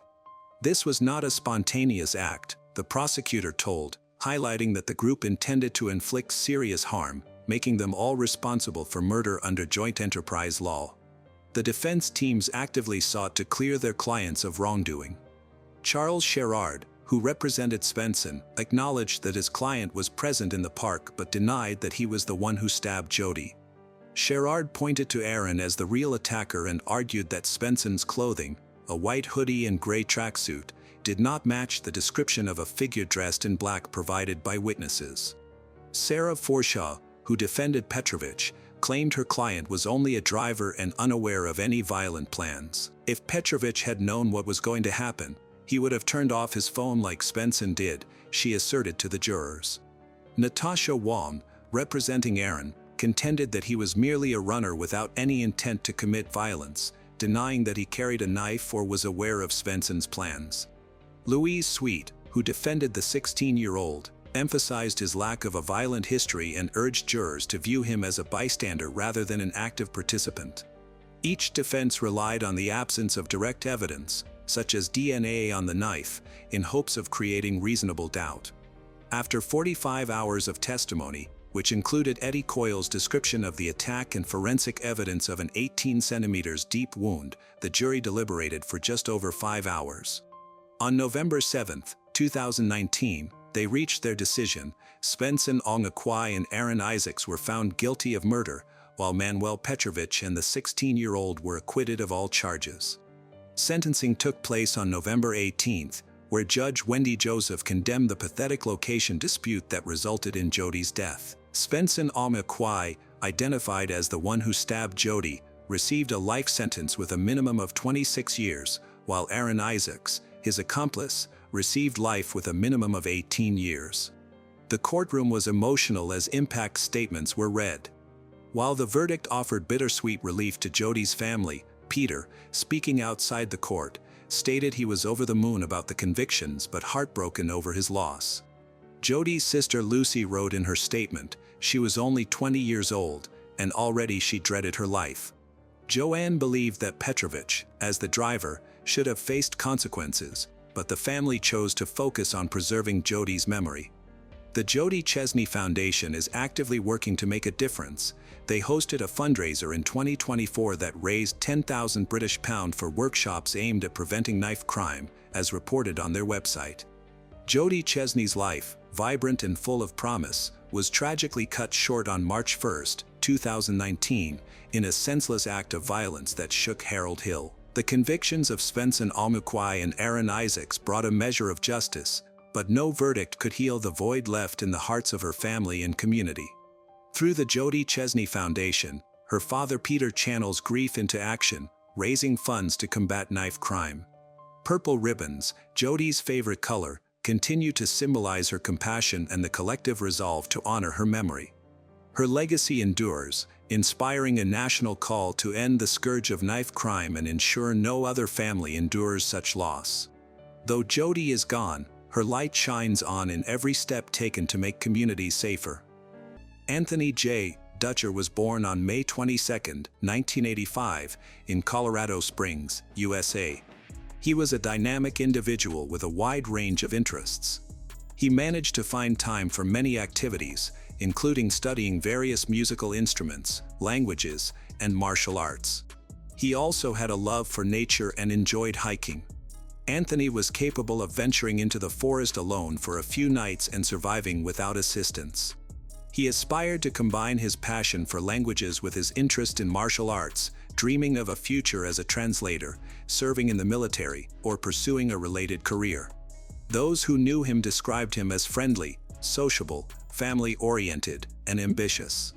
Anthony always made time for his loved ones, including his grandparents, Carl and Joanna, who lived in the small, close-knit community of Guffey, Colorado, which had a population of about 100 people. In Guffey, everyone knew each other, and the atmosphere was always peaceful and quiet. It was located an hour-and-a-half drive from Colorado Springs. Anthony loved visiting his grandparents because they lived in a peaceful, natural setting where he could explore the outdoors. Their tiny town had only a few dozen houses spread across the Great Plains. His grandfather, Carl Dutcher, was born in 1940. He served in the Army for 20 years before becoming a machinist, and for the last 13 years of his career, he worked in government positions, achieving significant success. His wife, Joanna, was born in 1942, had a diverse career as a cosmetologist, nurse, and store salesperson. Carl and Joanna had known each other since childhood, grew up together from the age of 7, fell in love, and married in 1964. Since then, they have been inseparable. They had 3 sons. After retiring, they moved to Guffey to enjoy their later years peacefully. There, they established a farm, started agricultural activities, and raised animals. Joanna was very sociable and active, while Carl preferred to stay at home and garden. He enjoyed working on their land. When Anthony visited, they purchased a small plot below the farm where Anthony built a hut. This hut was on a hill, offering a beautiful view of the surrounding area, including the family farm. Anthony and his grandfather constructed the hut several years ago. By the time Anthony turned 15, he began visiting more often, much to his grandparents' delight. They shared many interests, which helped them develop a close bond. On New Year's Eve, December 31st, 2000, Anthony was 15 years old. He was going to celebrate the holiday with his grandparents. Since his parents were going out, his grandparents happily agreed to take care of him.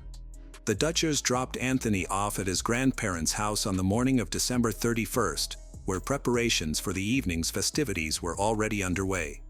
Later, Anthony's friend Isaac Grimes, who was also 15, planned to join them.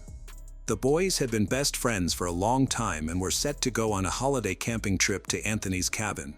Shortly before midnight, Anthony's mother called him. They exchanged greetings, both feeling anxious that the phone lines might be busy when midnight struck. They chatted for a while and agreed to reach out to each other on the morning of January 1st, after everyone had woken up. Anthony promised to call as soon as he got up, as he usually wakes up early. However, when his mother woke up in the morning, she did not receive the promised call or even a message, which she found odd. Anthony usually sent a congratulatory message that would arrive at night in case the lines were overloaded, but that didn't arrive either. At first, she didn't worry, thinking it was a night of celebration and rest. She also knew that the boys had planned to go to a remote hut where the connection might be weak. However, when neither the grandparents called nor responded, her concern began to grow. She decided to reach out to her relatives to understand what was happening, but none of them picked up her calls. Anthony's mother, Jennifer, tried multiple times to contact at least one family member, but no one answered until January 3, 2001. At that point, she could no longer dismiss her worries with excuses about camping or the holiday, so she called the police to request a welfare check on her relatives. Law enforcement responded quickly. When they arrived, they discovered a chaotic scene. An exterior examination showed signs of forced entry. Someone had broken into the house through the back door. Inside, everything was in disarray, and many items were damaged. When the patrol arrived at the kitchen, they discovered Carl Dutcher unresponsive on the floor, surrounded by a pool of blood. He had been shot twice in the chest. Concerned that the shooter might still be nearby, the officers drew their service weapons. There was no gun found beside the body, indicating that a crime had likely taken place. As they entered the hallway, they discovered a woman's body on the floor next to a broken toilet in the bathroom. It was Joanna. She was lifeless, lying in a large pool of blood. She had been shot 6 times, making it clear that her death was a murder, not an accident. The family was particularly concerned because Anthony was missing from the house. The police cordoned off the farm and initiated an investigation, focusing on locating Anthony first, as he might need help. Jennifer confirmed that he should have been with his grandparents at that time and couldn't have left for home alone without informing anyone. Anthony was declared missing, and his search was launched. The Dutcher family was devastated by the events and chose to travel to Guffey to help search for Anthony. Jennifer informed the police that her son planned to spend the night at a cabin in the forest, but she couldn't explain its exact location over the phone. The forensic still experts continued to investigate the site of the attack. It appeared to be a sudden and unprovoked assault. Carl seemed to have walked into the kitchen and was shot without any warning. He didn't have time to defend himself and showed no signs of struggle. Joanna, on the other hand, might have had slightly more time to react. The assailants attacked her, forcefully hitting her head against the edge of the toilet before shooting her. She likely tried to protect herself, as one of her hands was shot through. The bullet struck her head after entering through her palm, leading to her immediate death. She was presumably the second victim of the attackers and may have attempted to escape to the bathroom for safety, but it was futile. Members of the Dutcher family who arrived in Guffey, they reported that Carl had a strong interest in firearms. He owned a variety of guns, including different models of pistols and rifles, which he restored and sold as a hobby. At the time of the crime, there were several dozen firearms in his house. It was crucial to determine what might have been stolen. The son of Carl, Charles, assisted in this investigation, he sharing his father's passion for guns and having a rough idea of what was in their collection. This was an important lead, as the firearms were not stored openly but rather in a locked gun cabinet. For someone to find, open, and steal a gun, they would need to act with intention, suggesting that the criminal was familiar with both the victims and the location of the gun cabinet. Detectives started to entertain the theory that Anthony, the missing grandson, might be the killer. They were unsure about his fate. It was theorized that he could have taken a weapon and harmed his family before fleeing. However, Anthony's parents firmly rejected this idea. They emphasized that he loved his grandparents deeply and had great relationships with all his relatives. Furthermore, he did not have any mental health issues and had never run away. Overall, there were no known problems with him. Anthony's parents guided the police to the campsite in the woods where Anthony intended to spend the holiday with his best friend Isaac Grimes, in a cabin. Jennifer was hopeful of finding her son alive, believing he might be hiding there to escape any danger. The campsite was located about 500 meters from their home, situated on a hill obscured by thick vegetation. Several armed police officers, along with her, made their way to the site. When the police entered the scene, they quickly spotted a sleeping bag with someone inside and another empty bag nearby. There were also board games scattered around, suggesting they had started playing. Unfortunately, Jennifer's hopes were shattered. Anthony was present, but tragically, he had been murdered.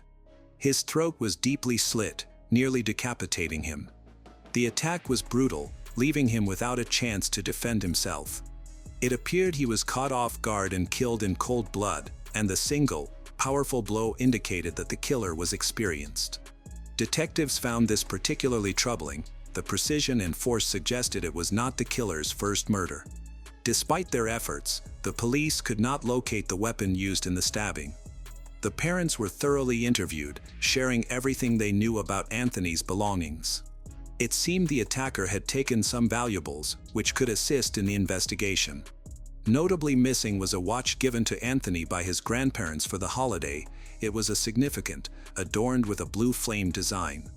On that day, another 15-year-old boy, named Isaac Grimes, had been at the campsite.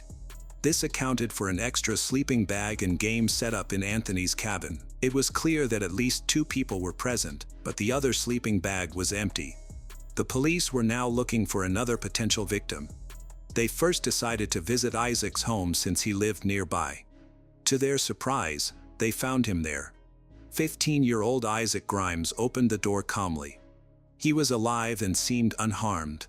Isaac explained to investigators that he had initially planned to go to his relatives with Anthony on New Year's Eve to set up a tent camp. However, at the last minute, he decided to cancel his plans with Anthony because other friends invited him to a party in Colorado Springs. The party was organized by high school students, and Isaac chose to attend. He stated that he never reached the Dutcher's house, had not seen his best friend, and was unaware of what happened to him. Isaac was deeply saddened by the news of Anthony and his grandparents' deaths, but there was something troubling about how he was acting. Unfortunately, Anthony's mother wasn't certain if Isaac had visited Anthony that evening. They hadn't talked about it during her conversation with her son, but she did know that Isaac had been to the cabin with Anthony earlier. Anthony had taken him to his secret spot, which was meant to be kept private from everyone else. The detectives decided to confirm Isaac's statement by finding out who he attended the party with that night. Reluctantly, he provided the names of two classmates, Jonathan Matheny, who is 17, and Glenn Urban, who is 18. The police reached out to both boys, and while they were willing to talk, their accounts were surprisingly similar. It seemed as if they had rehearsed their stories, using the same phrases and wording, which is unusual during interrogations. However, this similarity alone was not sufficient to charge them. The police needed evidence linking them to the crime scene. Regardless, Jonathan and Glenn, along with Anthony's best friend, Isaac, remained under suspicion.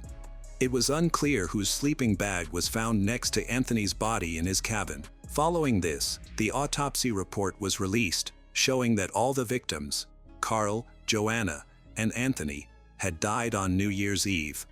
This strongly suggested that the killer had targeted the family specifically, as he knew where to find each of them. The attacker must have been familiar with the Dutcher family, since very few people knew about Anthony's secret cabin or Grandpa's gun cabinet. This theory was further supported by the fact that Carl's house had weapons.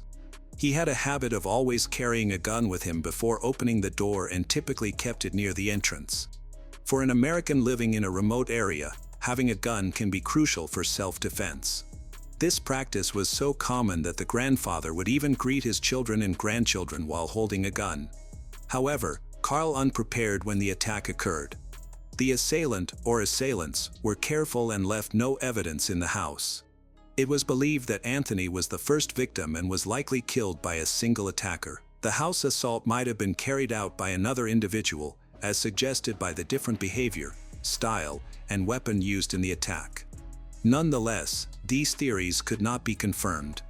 The investigation lasted for 2 months. No useful evidence had been discovered. Then, on March 6, 2001, Isaac came to the police station, terrified for his life.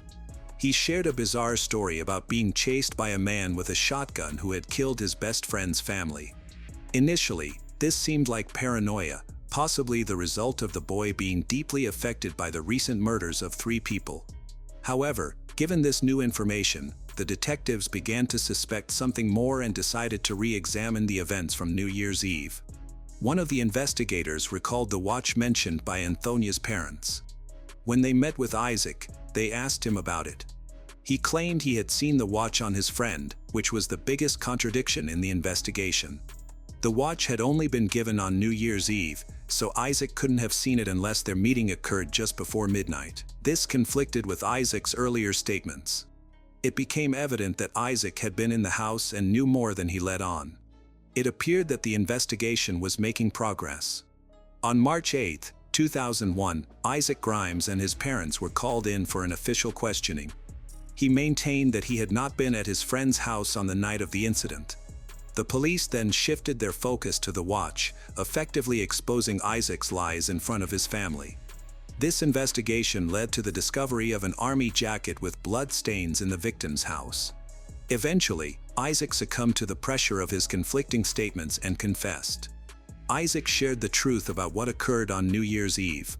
He explained that just before midnight, his classmate Jonathan Matheny brought he over to Anthony's house. The boys greeted each other, exchanged holiday wishes, and then went to a campsite together. There, they spent time as friends, played games, and shared stories. Anthony was unaware that his best friend had hidden a knife. As they were about to go to bed, Isaac distracted Anthony by pointing out a light in the window. When Anthony looked away, Isaac approached him from behind, drew a knife, and stabbed Anthony in the throat with great force, resulting in a fatal injury. The medical examiner was later shocked to discover that a 15-year-old boy could inflict such a deep wound with a single strike. Isaac acknowledged that he had applied all his strength in the attack. Jonathan Matheny arrived at the Dutcher farm around 4 a.m. with a rifle. He waited at a distance for Isaac to return, and then they both entered the house to confront the elderly couple, breaking down the back door. The noise disturbed the homeowners. Joanna and Carl got up, and Carl went to the kitchen to see what had happened, likely intending to scare off the intruders, unaware they were there to kill them. Jonathan shot Carl first while Isaac just watched. Carl fell to the ground after a couple of shots. Terrified, Joanna fled to the bathroom and locked the door, hoping to hide, but Jonathan had no intention of leaving any witnesses. He forced open the bathroom door, struck Joanna's head against the toilet, and then shot her. It's important to note that both perpetrators were still in school. Jonathan was 17 and Isaac was only 15. Isaac later stated that he simply followed his older friend and watched as he committed these crimes. The criminals knew about the weapons Carl owned and took several with them. They loaded the weapons into a car trunk and drove to the house of Glenn Urban, 18-year-old. They gave him a knife and a rifle that had been used to attack two people, instructing him to get rid of the weapons, making him an accomplice. The police could not determine the motive behind the crime, and Isaac refused to speak. The source of the rifle was also unknown. 17-year-old Jonathan Matheny was arrested right after he confessed, but he claimed he was not involved in the triple murder. Then Glenn Urban was taken into custody. He initially denied any involvement but eventually confessed. Glenn revealed that he had been instructed to dispose of the weapons and provided important information. He alleged that another teenager, Simon Sue, who was 18 at the time, played a key role in the crime. Glenn stated that Simon was the one who planned the massacre, chose the targets, directed the operation, and devised a way to cover up the evidence. At Simon's urging, Glenn was instructed to destroy the weapon. He took it apart and disposed of the pieces in various locations.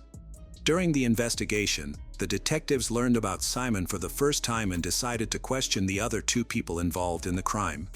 However, those still individuals refused to speak. It was revealed that Simon had a lonely and unloved childhood, with very little social interaction during his school years. He met Isaac, Glenn, and Jonathan while in high school. Isaac and Simon became friends through their shared interests in chess and video games. All three of them were socially awkward and had few friends, wishing desperately to be more popular. Over time, Simon gained influence over the group, promising them a more exciting life. He claimed to be part of a secret organization and said he had connections with a rebel army in Guyana. This behavior was similar to recruitment methods used to attract socially isolated schoolchildren who want to belong to something bigger. It soon became clear that Simon had deceived them all. When they became part of this organization, they underwent intense training that included using firearms and throat-cutting techniques. Simon assigned progressively tougher and more brutal tasks. It got to the point where he compelled them to eat and drink to the point of exhaustion, referring to this torment as a test of their willpower. In the end, he manipulated the teenagers so thoroughly that they couldn't picture their lives outside of this organization in completing Simon's demands. Simon ran the club like a military unit, assigning each member a military rank to inspire them to serve him better. He forced the boys to give him a portion of their money and punished them harshly for disobedience. One of the ongoing activities was watching disturbing videos of real animal and human killings. When Isaac voiced his concerns and showed signs that he felt something was wrong, Simon labeled him a traitor. He threatened Isaac with violence and demanded that he prove his loyalty to the group, all while being pressured by two older boys. Isaac was given the task of killing his best friend, Anthony, to prove his loyalty to the team. Jonathan was tasked with getting rid of Anthony's grandparents. Both were supposed to retrieve several weapons from Carl's house. Since they lived nearby, they were aware of his interest in weapon restoration and knew about his gun cabinet. It was not difficult to find out the location thanks to Anthony. But why was the Dutcher family chosen as the victims? The motive for the triple murder of these individuals remained a mystery. According to sources, Carl may have made some unpleasant remark about Simon, which could have provoked hatred.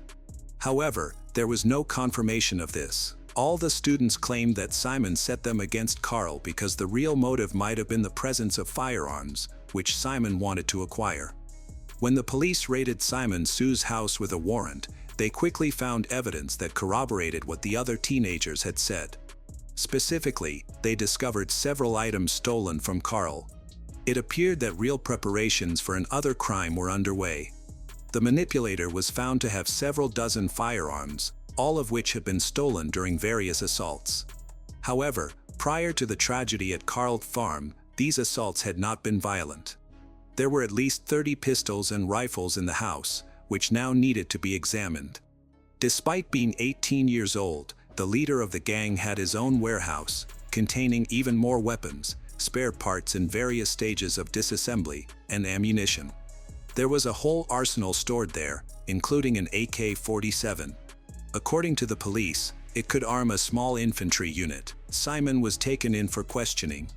Despite being a quiet and unloved young man, he turned out to be very cunning and cynical. He refused to admit guilt, claiming that Glenn, Isaac, and Jonathan were the real criminals who wanted to make him the scapegoat. According to Simon, he was in Canada at the time of the attack and had nothing to do with what happened. Of course, the leader of the gang lied.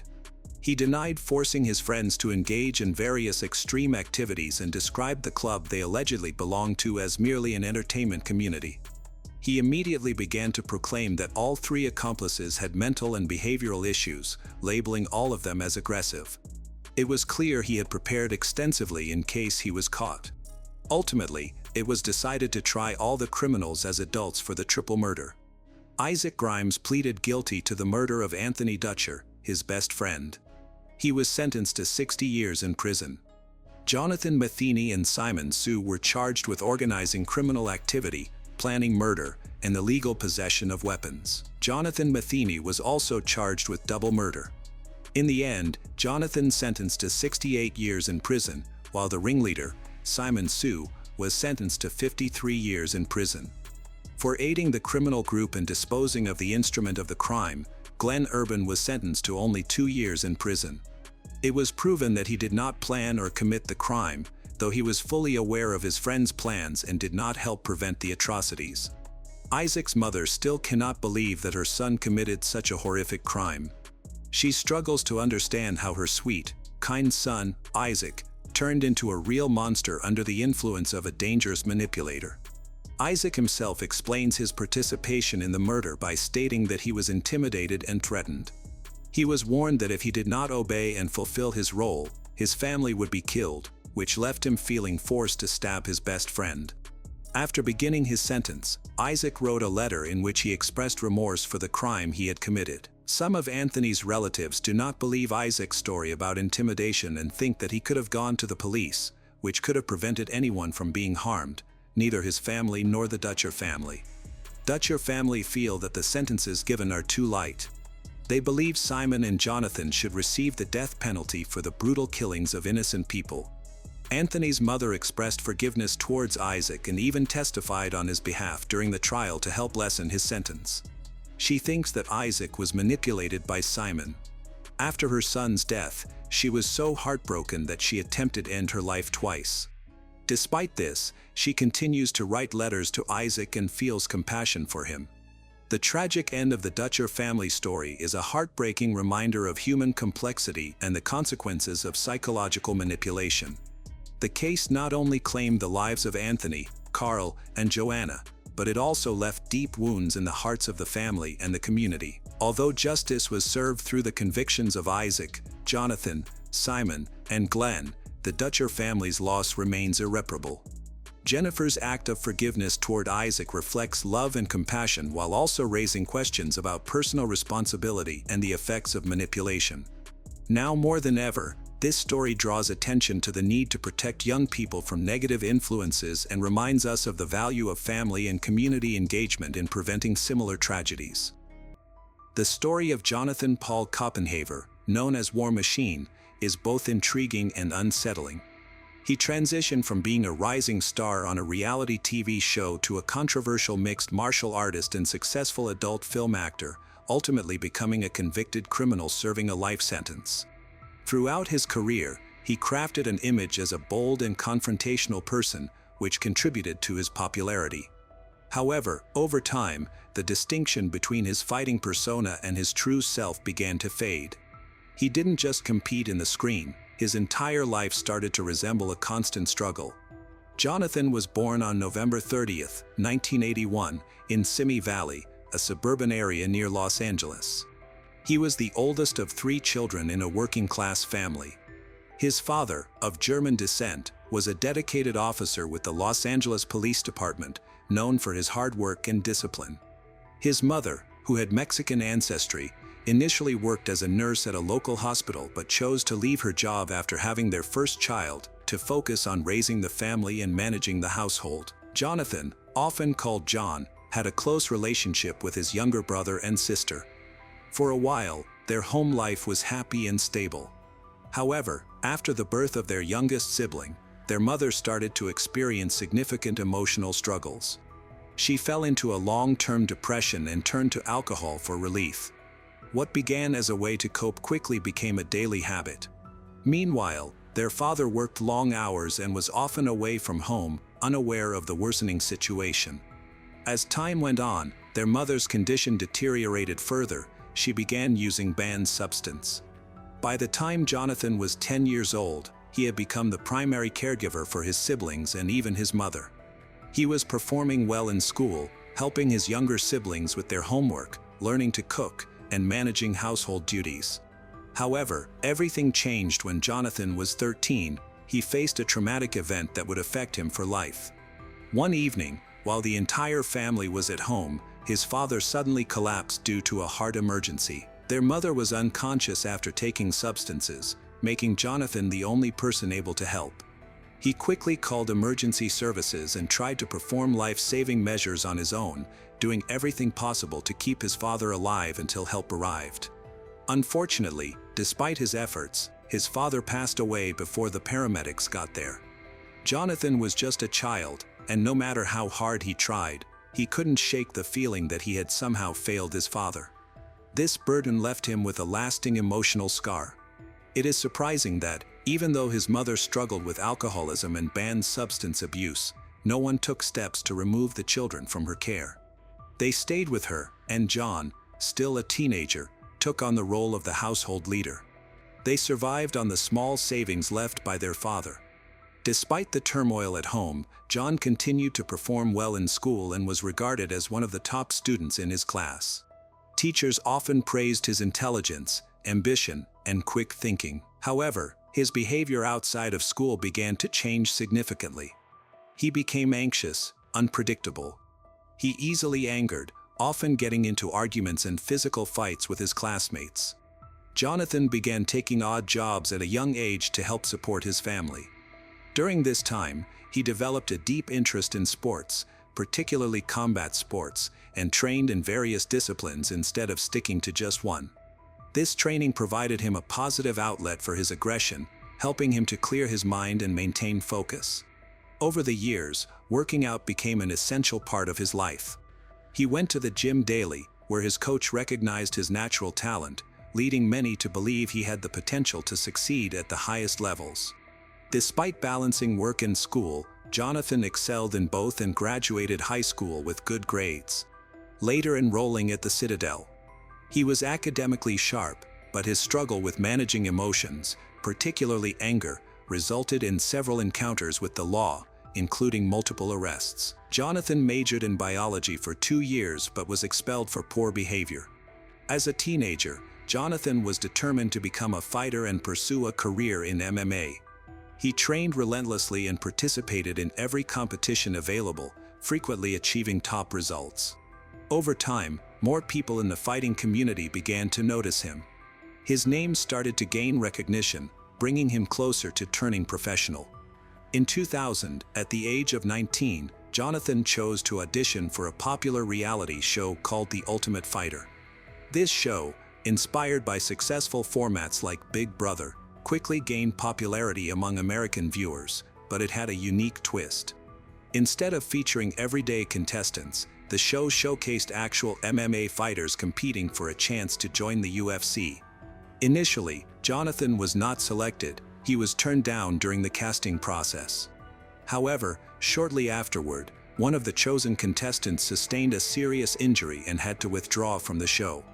The producers rushed to find a replacement and revisited previous applicants, leading them to Jonathan's name, which they had initially overlooked. All contestants were placed in a large house equipped with multiple surveillance cameras in every room.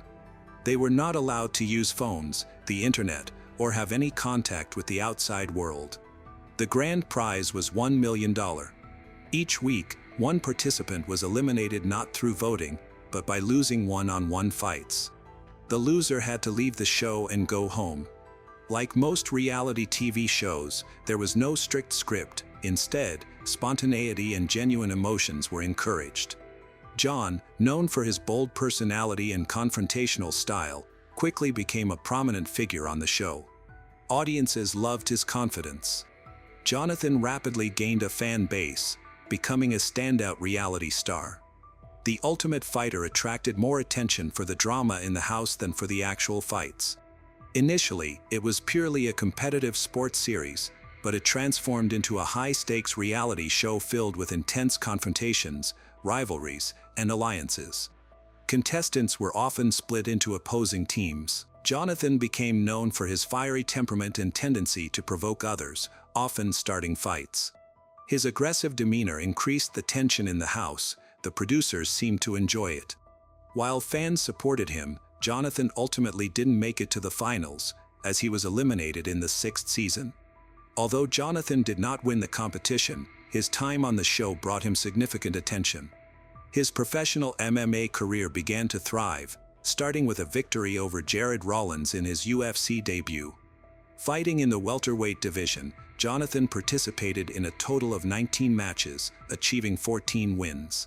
However, his life outside the ring began to unravel.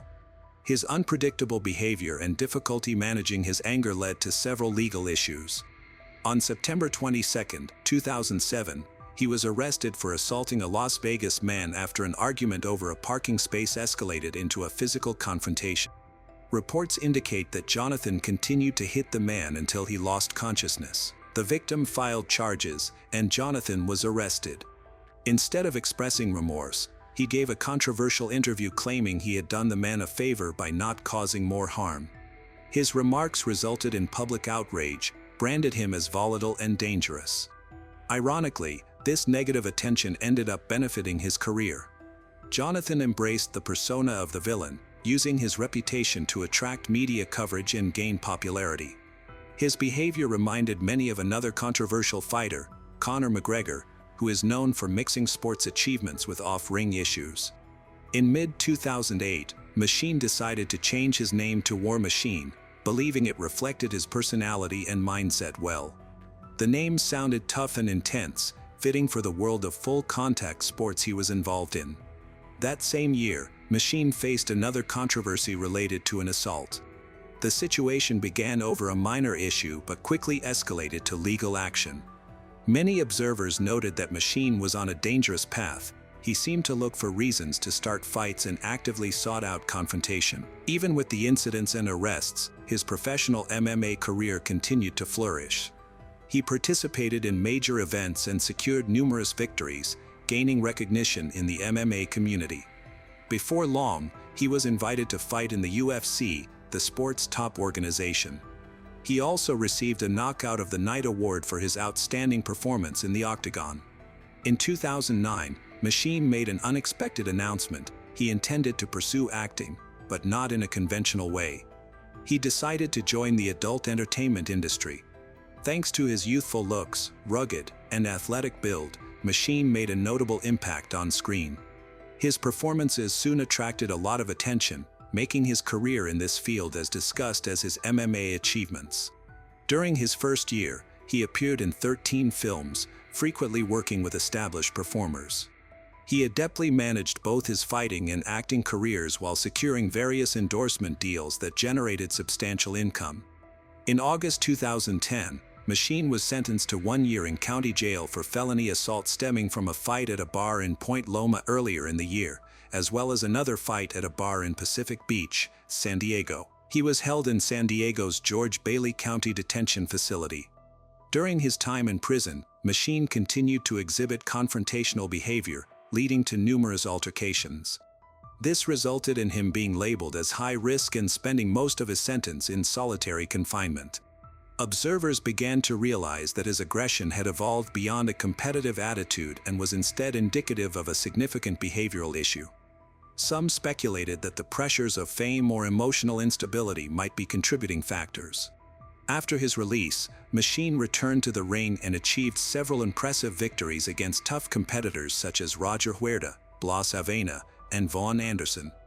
During this period, he started a personal blog and social media page to engage with his expanding fan base. His content was unique, often featuring him speaking directly to the camera. He's sharing his personal thoughts, reflections, and stories from his past.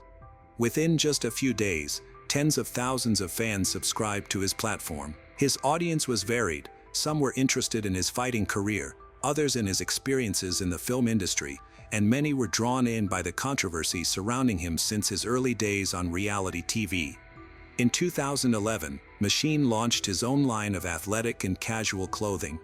His brand was notable for its bold graphics and aggressive slogans aimed at projecting an alpha male image. The products were primarily sold online and quickly became popular, contributing to the company's success. Machine maintained a confrontational demeanor, often discussed his struggles with anger in his video blogs.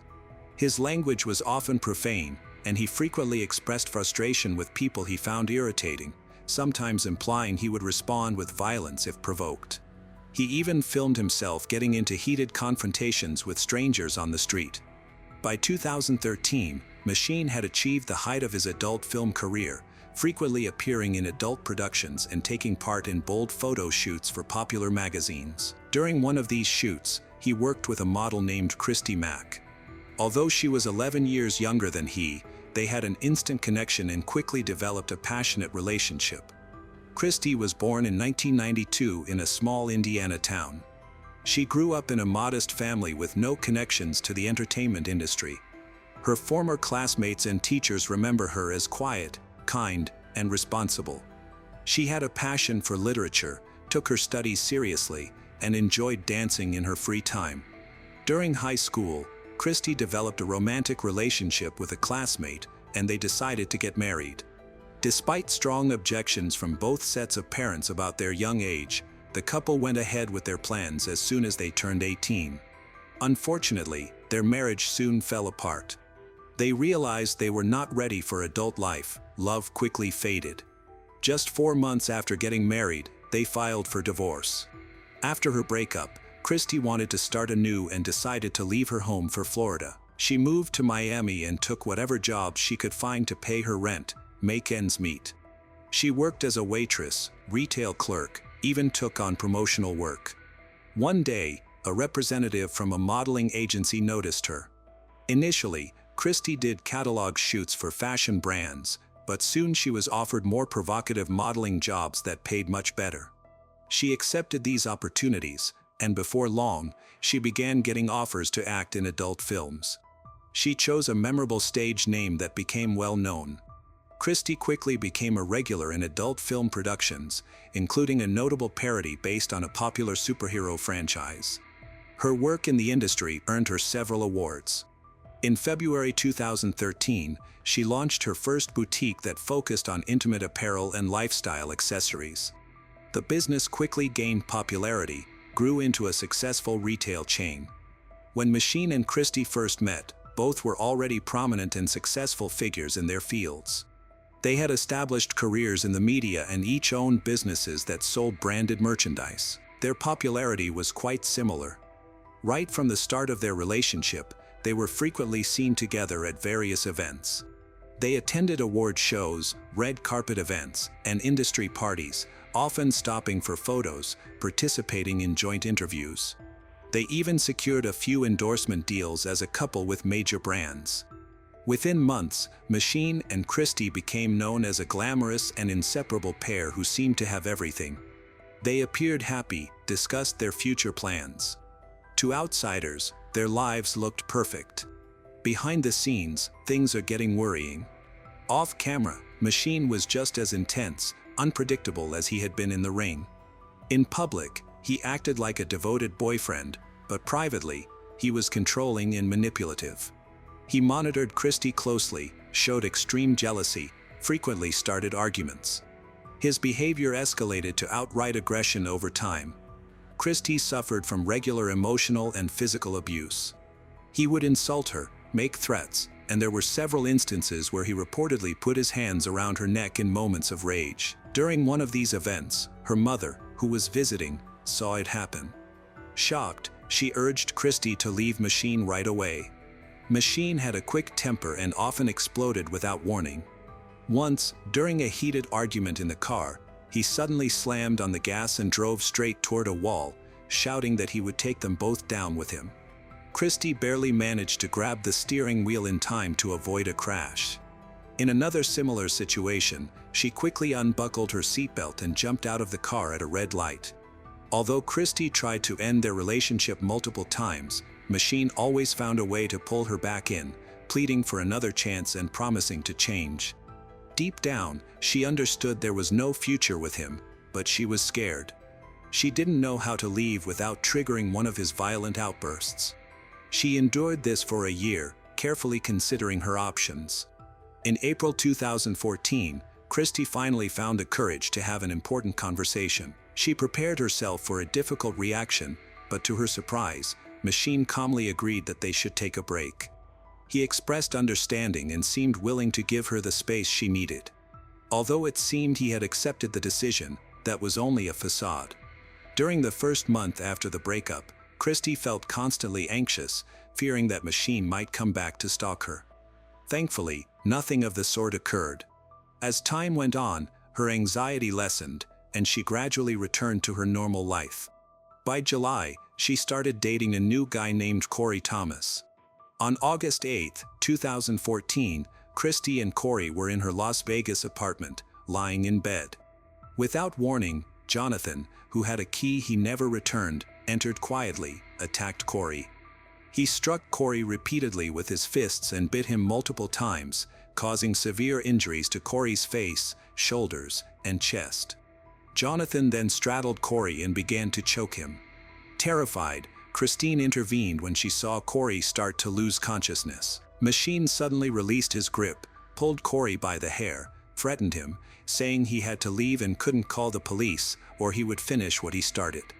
Frightened, Corey promised not to tell anyone. He quickly gathered a few belongings, fled the apartment while still getting dressed. True to his promise, he didn't report the incident, which almost ended in tragedy for Christie. After Jonathan was alone with his ex-girlfriend Christie, a terrible situation unfolded. He physically assaulted her for over 2 hours, inflicting severe physical and emotional harm. By the end of the attack, Christie was left badly injured, near unconsciousness. Thinking she had lost consciousness, Jonathan moved to another room. In a determined effort, Christie managed to crawl to the window, open it, and fall out. Luckily, the apartment was on the ground floor, so she didn't suffer fatal injuries. She began to scream for help. Nearby neighbors quickly responded by calling emergency services. Christie sustained serious injuries. Jonathan had broken her nose, cheekbone, and jaw, knocked out 12 teeth, and nearly damaged one of her eyes. Additionally, she had broken ribs, a ruptured kidney, liver injuries. She lost a significant amount of blood and was diagnosed with a concussion. Her body was covered in bruises, cuts, abrasions, and bite marks. Despite these severe injuries and blood loss, doctors managed to stabilize Christie's condition. Jonathan had already vanished. His location stayed unknown for a week until August 15th, when he began posting on social media to share his perspective and portray himself as the victim. Authorities were able to trace his phone signal, quickly found and arrested him. Notably, Corey called the police 3 hours after the attack, during which Christie was already hospitalized. In those hours, she suffered severe abuse that nearly took her life. Some people believed Corey should have been legally responsible for not reporting the incident sooner, but he stated that he was in shock and afraid for his own safety. Ultimately, no charges were brought against him. He only testified in court as a victim. While in custody awaiting his trial, Jonathan attempted to end one's own life. He made a makeshift noose from a bed sheet and tried to hang himself in his cell. Luckily, the guards arrived in time and prevented him from succeeding. This incident delayed the court proceedings by almost 3 months. During the trial, Jonathan tried to present himself as a victim. He argued that his partner had betrayed him, claiming that this betrayal led to his emotional outburst. His defense attorney spoke extensively about Jonathan's difficult childhood and personal struggles, hoping to gain the court's sympathy for a lighter sentence. In March 2017, Jonathan was convicted of 29 felony counts of abuse, kidnapping, domestic violence, and other crimes after assaulting and beating his ex-girlfriend, Christy Mack, and her then-boyfriend Corey Thomas. In June 2017, he was sentenced to life in prison with the possibility of parole after 36 years. Jonathan Paul Koppenhaver, known as War Machine, fell from a charismatic MMA star and reality TV figure to a convicted felon, his legacy tarnished by violence in Las Vegas. His 2014 assault on Christy Mack and Corey Thomas left them with severe physical and enduring trauma. Convicted in 2017 of 29 felonies, including kidnapping and sexual assault, he was sentenced to 36 years to life, with no parole possible before 2053, Web 0, Web 7. This case underscores the catastrophic cost of uncontrolled rage, reminding us that justice, though served, cannot undo the pain inflicted on survivors striving to reclaim their lives. In 2020, the story of a young British woman named Angel Lynn shocked the entire United Kingdom. She had been stuck in a harmful relationship with a man involved in crime who faced serious legal issues. Whenever Angel tried to leave, the situation worsened. During her last attempt to escape, it turned into a kidnapping and a life-threatening incident. Thankfully, Angel survived, but her life now is very different. Angel Lynn was born in a suburb of Loughborough, Leicestershire in England Midlands. She was the youngest daughter in a family of 6 children. Her parents, Patrick, often called Paddy by friends, and Nikki, were ordinary people. Patrick operated a small retail business, while Nikki dedicated herself to managing the household and caring for their children. Although the Lynn family was not wealthy, their business provided a steady income to meet their basic needs. They lived in a spacious and comfortable home, working hard to ensure their children received a good education. Angel had a strong, loving bond with her family, especially with her mother, Nikki. She confided in her mom about everything, her future plans, dreams, and concerns. From a young age, Angel was very energetic. She excelled in school, participated in sports, and had many friends. Others viewed her as ambitious, principled, someone who stood up for what was right. She aspired to attend college to study law and work in the justice system. Angel was well known for her stunning looks and slender. With her bright blonde hair, deep blue eyes, she always drew attention and brightened up any event. Many people admired her, but she seldom went on dates due to her busy schedule. Angel cherished her independence and was committed to being self-sufficient. While still in high school, she worked part-time as a waitress at a local fast food restaurant. She diligently saved money for college and bought her own clothes, makeup, and personal items. After finishing high school, Angel successfully entered her dream college. She chose to become a crime scene investigator and enrolled in a program to help her reach that goal. She juggled her studies, work, and sports with impressive energy. Everything was going smoothly until she met a young man named Che Boskill, who took everything away from her. Che Boskill was the younger son of his mother. He grew up with his older half-brother. His mother single-handedly raised the boys, as neither of their father was involved in their lives. She worked multiple jobs from early morning to late at night to support them, which meant that money was always tight. Because she was rarely home, she spent little time with the boys, leaving them to take care of themselves in less than ideal living conditions. Che exhibited aggressive behavior from a young age, causing concern among those around him. He frequently had outbursts of anger, got into fights, and faced continuous trouble. As a teenager, he encountered legal issues and was arrested multiple times. Despite this, his mother always intervened to defend him, viewing her younger son as nearly perfect, despite his actions. His older brother also faced legal troubles, but Che ultimately became a more serious offender while still in school. Nevertheless, their mother did not see any issue with their behavior and did not view them as a bad person.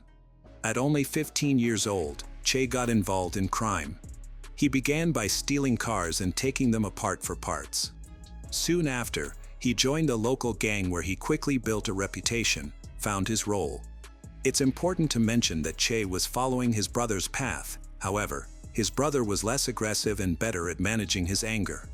Che loved motorcycles and cars, but instead of just driving, he sped down the streets at high speeds. He obtained his driver's license and, for some time, drove cars for his friends in the gang. By the age of 18, he had purchased his own car with money earned from illegal activities. He frequently drove while under the influence of alcohol and banned substance. On one occasion, he caused a serious accident by crashing into a utility pole, which resulted in him being hospitalized. Although he lost his driver's license, he continued to drive stolen cars and even live-streamed his dangerous driving around town. As Che became more entrenched in organized crime, he escalated from minor crimes like petty theft and carjackings to more severe offenses, including robbery and banned substance dealing. He and his associates began to steal luxury cars on demand and targeted affluent individuals.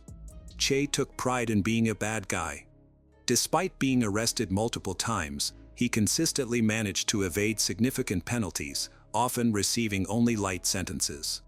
Che had a captivating appearance and a charming personality, despite his reckless behavior and self-destructive lifestyle.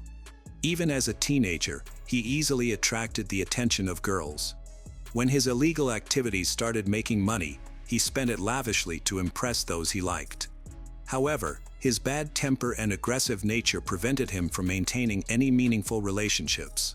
Che was a manipulative bully who wasn't afraid to resort to violence. While he could initially charm a girl, most would leave once they recognized his true nature. Unfortunately, not everyone was fortunate enough to get away. In early 2019, Angel met a man while spending time with mutual friends. They were both the same age and attended the same university, quickly discovering that they had much in common. Their immediate chemistry led to a budding friendship that soon blossomed into a romantic relationship. Within a few weeks, they introduced each other to their families, indicating that they were serious about their commitment. Hattie and Nikki were pleased with their daughter's choice, as her boyfriend came from a good family and was a decent person. Similarly, his parents welcomed Angel warmly. They spent a lot of time at each other's homes. Their friends and family often joked about a possible wedding in the future. Just 6 months into their intense relationship, they unexpectedly broke up for unclear reasons. Her boyfriend initiated the breakup, leaving Angel feeling heartbroken. Shortly after, he began dating someone new, prompting Angel to distance herself from mutual friends to avoid seeing them together. She found herself isolated, without her boyfriend or friends. Though her family supported her, she fell deeper into sadness. Even focusing on her studies and work didn't provide much relief. During a challenging period in her life, Angel met someone who would become very important to her. By chance, she crossed paths with Che. He was immediately taken with her beauty. He approached her, asked why she seemed sad, suggested they take a walk and get coffee. Angel needed someone to confide in, and Che proved to be a surprisingly good listener. They exchanged phone numbers, quickly began talking and meeting regularly. Che made an effort to impress her with his kindness and support. Before long, Angel realized she was developing feelings for him. At that moment, she truly believed she had found someone deserving of her time, effort. Che tried to impress Angel by showering her with expensive gifts. He taking her to trendy clubs, restaurants, and concerts. She wanted to learn more about his job, but he was very good at concealing his illegal activities. One evening, Angel invited him to dinner at her parents' house. What was supposed to be a warm family meal turned into a heated argument due to Che's arrogant behavior, which upset Angel's parents.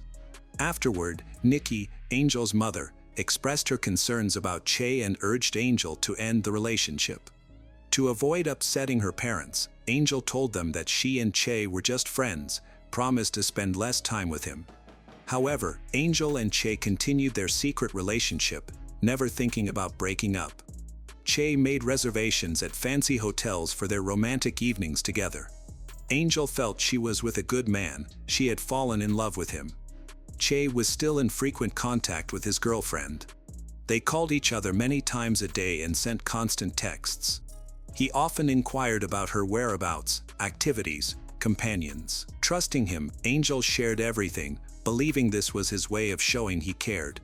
Unfortunately, this was actually the start of his controlling and manipulative behavior. In just a few months, Che learned everything about Angel, her whereabouts, her friends, her work and school schedules. He earned her trust and started to distance her from friends he didn't like. He pressured Angel to lie to her parents, creating a rift between her and her family. By August 2019, his control grew stronger. He dictated her clothing choices, restricted her conversations, even banned her from wearing makeup. Che regularly checked her phone, deleting contacts he disapproved of. He constantly monitored her, questioning her about unplanned outings and showing up if she was out longer than usual. The situation escalated to the point where Angel couldn't greet a male acquaintance without provoking a fierce argument. Her parents started to notice significant changes in her behavior. Once lively, cheerful, Angel became pale and withdrawn. She stopped wearing makeup, started dressing in baggy clothes, and seemed constantly anxious. She became secretive, always clutching her phone and hurrying away to be alone whenever it rang. Her conversations with her mother and sisters dwindled, leading them to become suspicious. When anyone asked how she was doing, she insisted everything was fine, but her reassurances sounded less convincing each time.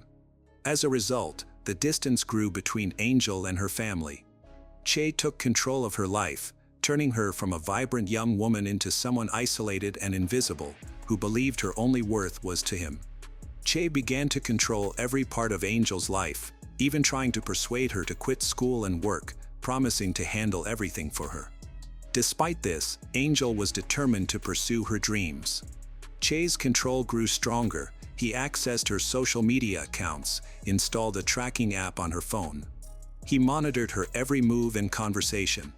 He could appear anywhere at any time, which made Angel feel constantly anxious, on edge. Under his pressure, Angel got a tattoo of his name on her arm, as if he had branded her as his own. Che treated her like property. He would call her multiple times a day, even at night, insisting that she turn on her camera so he could see where she was and who was with her. Angel reached her breaking point, tried to end the relationship several times, but Che refused to let her go.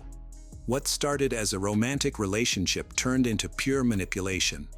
Che effectively stalked her, controlling her every action, all under the guise of love and concern. In January 2020, Che and several friends were arrested for trying to steal a car, received 4-month prison sentences. For Angel, this seemed like an opportunity to break free from a toxic relationship that was going nowhere. However, she was wrong. Every day, Che was allowed to make a phone call, and he used it each evening to contact Angel. His friends watched her and reported back to him. Angel felt constantly monitored and powerless to escape her fear. At the end of May, Che was released from prison. He immediately went to Angel's house and caused a scene. When Angel tried to break up with him again, he demanded that she pay him back about £80, which he claimed to have spent on her before he was imprisoned. Angel quickly gave him all the money she had saved, but the harassment worsened. A week later, Che physically attacked Angel for the first time. Just a week after that, he assaulted her again, and a bystander, concerned for Angel's safety, called the police. However, Angel chose not to press charges, so Che faced no repercussions. On July 9, 2020, a neighbor of Che's called the police because he heard a woman screaming for help. At that time, Che had pinned Angel to the ground and hit her head against the floor. Although Angel needed medical help afterward, she did not report the incident. In the following months, she continued to experience psychological and physical abuse from Che. Fearful of what Che might do to her or her family, she remained silent about the situation and tried to endure it, even though she realized it couldn't last forever. In September of that year, Angel made the difficult decision to end her relationship for good. Che reacted strongly, physically attacking her, leaving her with scrapes and significant bruises on her face. After the incident, he appeared to calm down, even apologized, vowing to be more respectful in the future. However, Angel believed he wouldn't genuinely change and pushed to end the relationship entirely. She felt certain that the toughest and most dangerous challenges were still ahead, but she was prepared to face them. Che, after making several attempts to win Angel back, proposed that they should at least stay friends. Angel agreed, thinking that if he believed they were still on good terms, he might lose interest in her, stop pursuing her. On September 17, 2020, Angel went to work, later committed to picking up Che and his friend Rocco Sansom in their van. They frequently relied on her as their driver, especially when they were too drunk or under the influence of substances to drive themselves. That day was no exception. Angel arrived at the designated parking lot, where the van was parked. Che and Rocco were waiting. Once everyone was inside the van, they drove off. Angel and Che had a heated argument while driving. She pulled over, stopped the vehicle, and jumped out, running away quickly.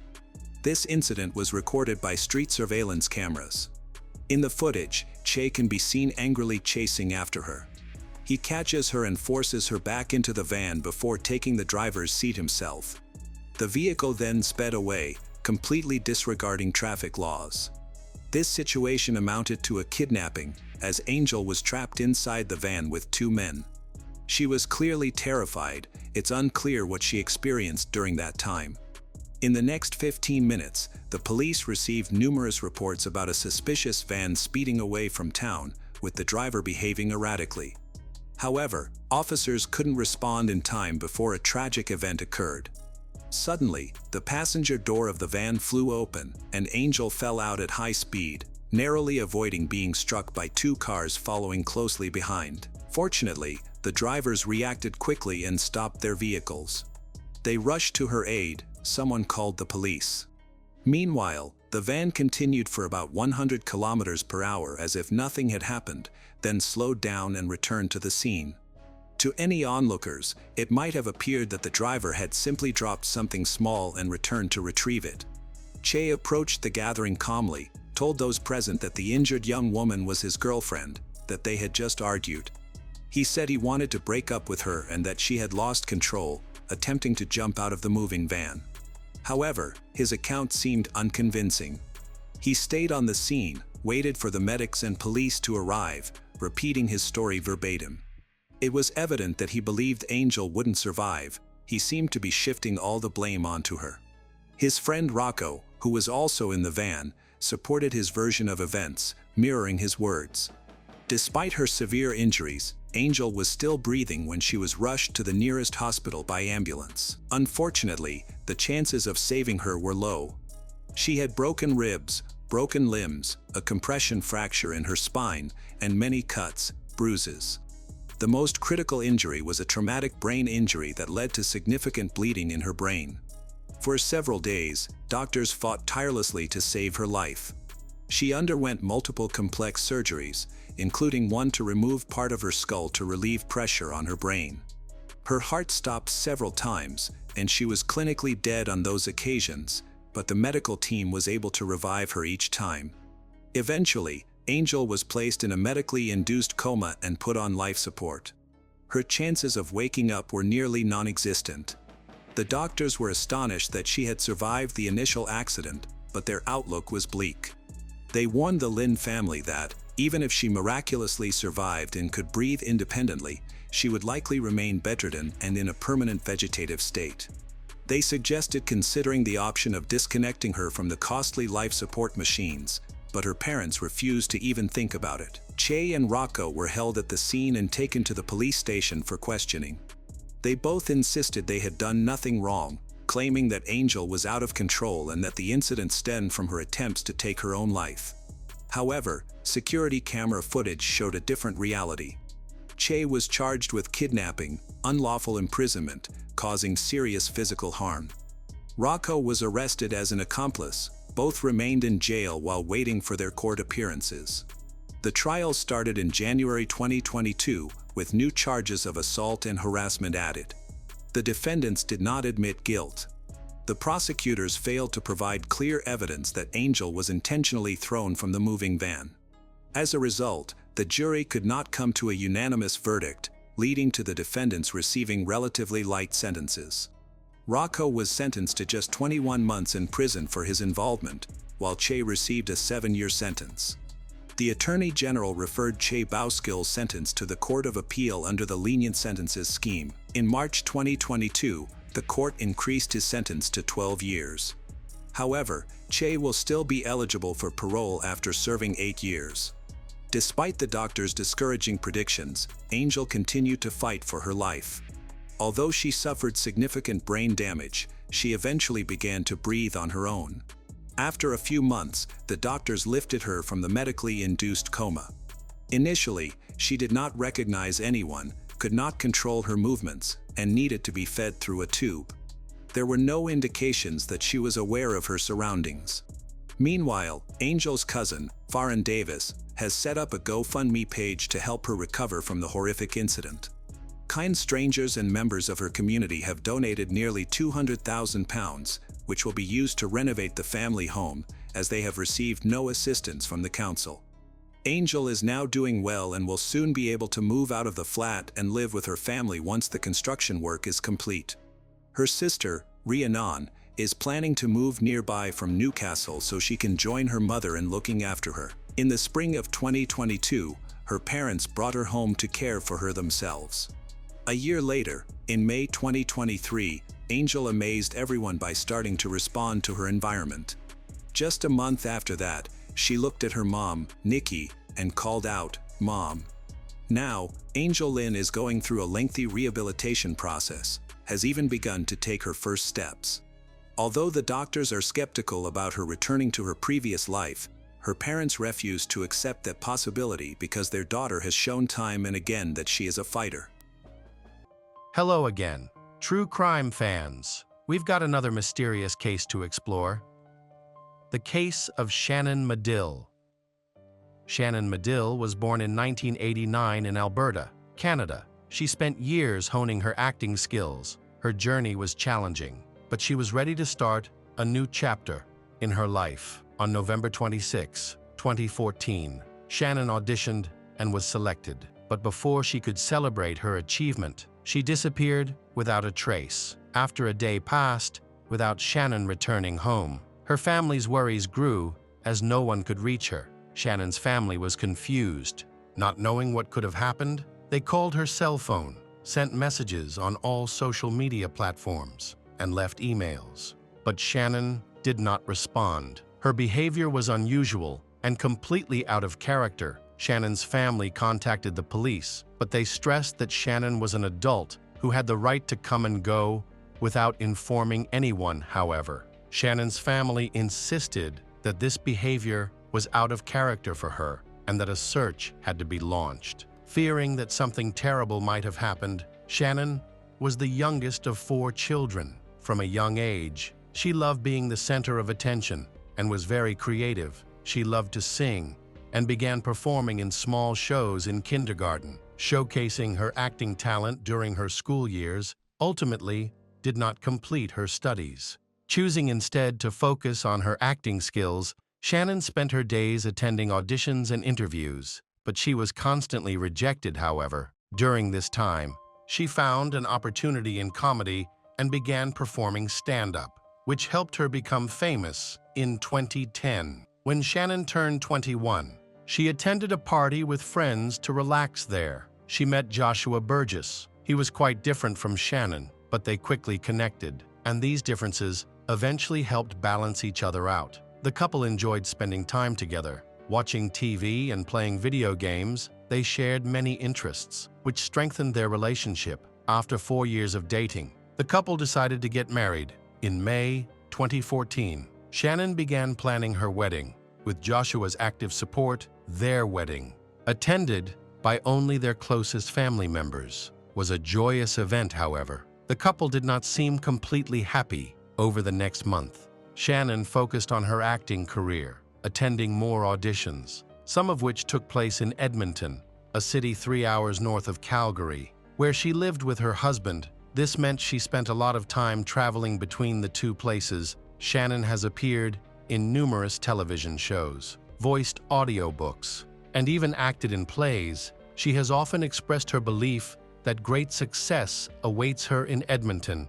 On November 26, 2014, 25-year-old Shannon and her brother Brett had planned to meet at the Calgary Theatre. Prior to their meeting, Shannon had auditioned for a show and she was accepted. Marking a major milestone in her journey to pursue her dreams, Brett was waiting for Shannon at the theater, and he understood how important the event was to her. As the minutes ticked by, his anxiety grew. He couldn't reach her. Shannon ignored his messages. Eventually, he had no choice but to leave. He tried calling her the next morning, but she still didn't answer. Brett contacted their parents, but they were also confused about the situation. His mother suggested that Shannon's work schedule might have changed. She mentioned that sometimes, when Shannon worked the night shift, she would sleep during the day. However, this explanation didn't seem plausible. Shannon usually paid attention to her phone calls because it was important for her to stay in touch and not miss anything significant. To reassure herself, their mother thought that when Shannon woke up in the evening, she would realize she had missed the calls and would eventually call back. A voicemail message was left for Shannon, and her family assured her that they were not angry with her. They just wanted her to let them know she was safe. Unfortunately, she did not respond, worried that something was wrong. Her relatives, including her husband Joshua, went to the police for help. They reported her missing and speculated that she might have been in an accident while traveling to or from Edmonton. Initially, the police were slow to act on their request, but after some persuasion, they began to get involved. Eventually, the police launched a search operation. Hospitals were checked, but no accidents were reported that day. The following days were a blur. Family members anxiously awaited any news. During this time, Shannon did not shop, did not use any credit cards, and there were no activity records on her car. As if she had disappeared, she also stopped using her social media accounts, where she often shared updates about her acting career. Unexpectedly, a few days later, Joshua reported to the police that he had found Shannon's cell phone in her pants pocket at home. He also discovered her car, but the police did not find anything suspicious. Nearly 2 weeks passed without any news until the police found some unusual photos. 2 photos of a girl with her hair covering her face were found attached to a tree in a Calgary park, although the identity could not be confirmed. The girl bore a strong resemblance to Shannon, especially due to her bright red hair. It appeared that a potential kidnapper was taunting the police. Search efforts were organized in Big Sugar Creek, one of Canada's largest parks. Several teams were formed, including volunteers and Shannon's family members. For 2 days, police scoured a large area, assisted by specially trained dogs and a rescue helicopter that surveyed the park from the air. Unfortunately, these efforts were unsuccessful. It was later discovered that the images that prompted the search were part of an art project created by local university students. Realizing that their photos had been mistakenly taken as evidence in connection with the case, the students contacted the police to clarify the situation. During this time, her family anxiously awaited news, but there were no clues regarding Shannon's whereabouts. It was unclear whether she would ever be found alive. The idea of a kidnapping seemed unlikely, as no ransom was demanded, nor had the family been contacted. Joshua revealed a previously unknown fact to the police. He explained that his wife had been struggling with her acting career for years. One evening, she called him and confessed that she had considered jumping off a bridge during a particularly difficult time. She had just suffered another disappointment after auditioning for a role in a television series she had hoped to land. Fortunately, she was able to overcome the emotional pain, but she later suffered a nervous breakdown. The police were concerned that such a traumatic experience might have led her to consider end life. Police and divers searched rivers in the area, hoping to find any sign of her. Unfortunately, despite exhaustive searches along the riverbank for miles, they found no clues, and the investigation hit a dead end. By May 2015, nearly 6 months after Shannon disappeared, the police still had no clue as to her whereabouts. During this time, an experienced police officer named Christine took over the investigation, having worked in the homicide division for many years. She was known for her determination and attention to detail. Her previous efforts had led to the arrest of many dangerous criminals, and she was committed to solving this case. Christine decided to investigate those close to Shannon. She wanted to learn more about her husband, Joshua. From the beginning, he seemed like a kind and positive person. He cooperated fully with the police, allowing them to search his home twice and readily answering their questions. He also supported Shannon's family when they went to the police station to report her disappearance. Even after she went missing, the family kept in touch with Joshua, comforting each other and holding out hope. When asked about the possibility that Joshua was involved in Shannon's disappearance, all of her relatives responded that he could never hurt his wife. However, during discussions with Shannon's family about her husband, Joshua, the police made a surprising discovery. The couple had been married for over 7 months at the time of the tragic events, but it was only now, 6 months after Shannon's disappearance, that it was revealed that they had an open marriage. This meant that they were in an unconventional relationship where both Joshua and Shannon could have other partners. Joshua claimed that he proposed this arrangement and that Shannon agreed. Although she did not seem particularly interested in it, Shannon's family was also aware of the arrangement. This arrangement allowed Joshua and Shannon to explore their private lives more freely, especially when Joshua was dating other women. According to Joshua, they had no disputes about their open marriage. Surprisingly, Shannon knew about all of her husband's affairs and had even met some of his girlfriends. Officer Christine discovered that Joshua had had about 7 affairs during their marriage. It was important to interview all of his girlfriends. The police were then able to locate and question them without any difficulty. According to the investigation, Joshua's last girlfriend shared some intriguing details. She continued to see him even after Shannon went missing. This girlfriend revealed information that the police had never heard before. They discovered that just before Shannon went missing, there had been a serious conflict between her and Joshua concerning the openness of their relationship. When Shannon decided to end their open marriage, Joshua's girlfriend stated that to avoid further conflict, he agreed with Shannon's decision. However, a week later, Shannon discovered that Joshua was still in contact with his girlfriend. Despite his promise to end the relationship, she found out because he had locked his phone, which was unusual, as they had previously been free to check each other's devices. When Joshua gave her the password, Shannon discovered that instead of breaking up with his mistress, he had decided to marry her, making Shannon the second person in his life. Joshua claims he is planning to file for divorce soon. Shannon felt deeply betrayed after throwing away Joshua's phone. She carefully considered her situation and made some important decisions, including moving from Calgary to Edmonton. She was in the process of implementing this plan at the time of her disappearance. During this period, she continued to live with Joshua, but they arranged their schedules to avoid seeing each other. Their relationship was extremely strained. Shannon often worked night shifts, while Joshua had a completely different schedule, causing them to barely see one another. According to the investigation, Shannon's life ended on November 27, 2014. After that day, all her banking transactions stopped. She ceased using the internet, and her phone went silent at noon. However, a signal from her phone was detected in an alley in the city the next morning.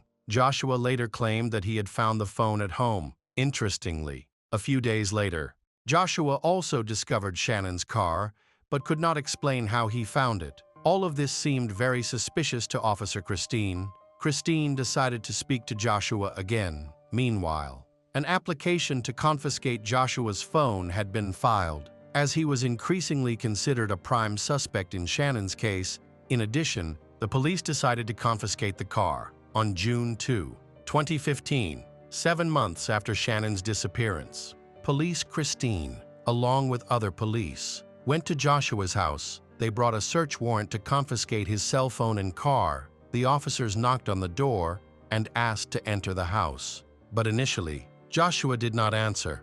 After a while, he responded to the police and announced that he would be coming out soon. It appeared that Joshua was moving around inside, possibly trying to buy time to hide something. He answered the second police call, but explained the delay by saying that he was looking for his pants. Joshua spoke from behind a closed door and was asked to come out. Regardless of his appearance, the police sensed that something important was happening inside. They were prepared for any eventuality, including the use of weapons. Suddenly, he burst into tears and confessed to killing Shannon. After some persuasion, he finally opened the door. The police entered and saw Joshua bleeding. On the floor next to him was a military knife, which he had used to commit end life. He was rushed to the hospital. Joshua had lost a significant amount of blood, but he was not in critical condition and did not require surgery. The doctors were able to stitch up his wound. A psychiatric evaluation was needed to determine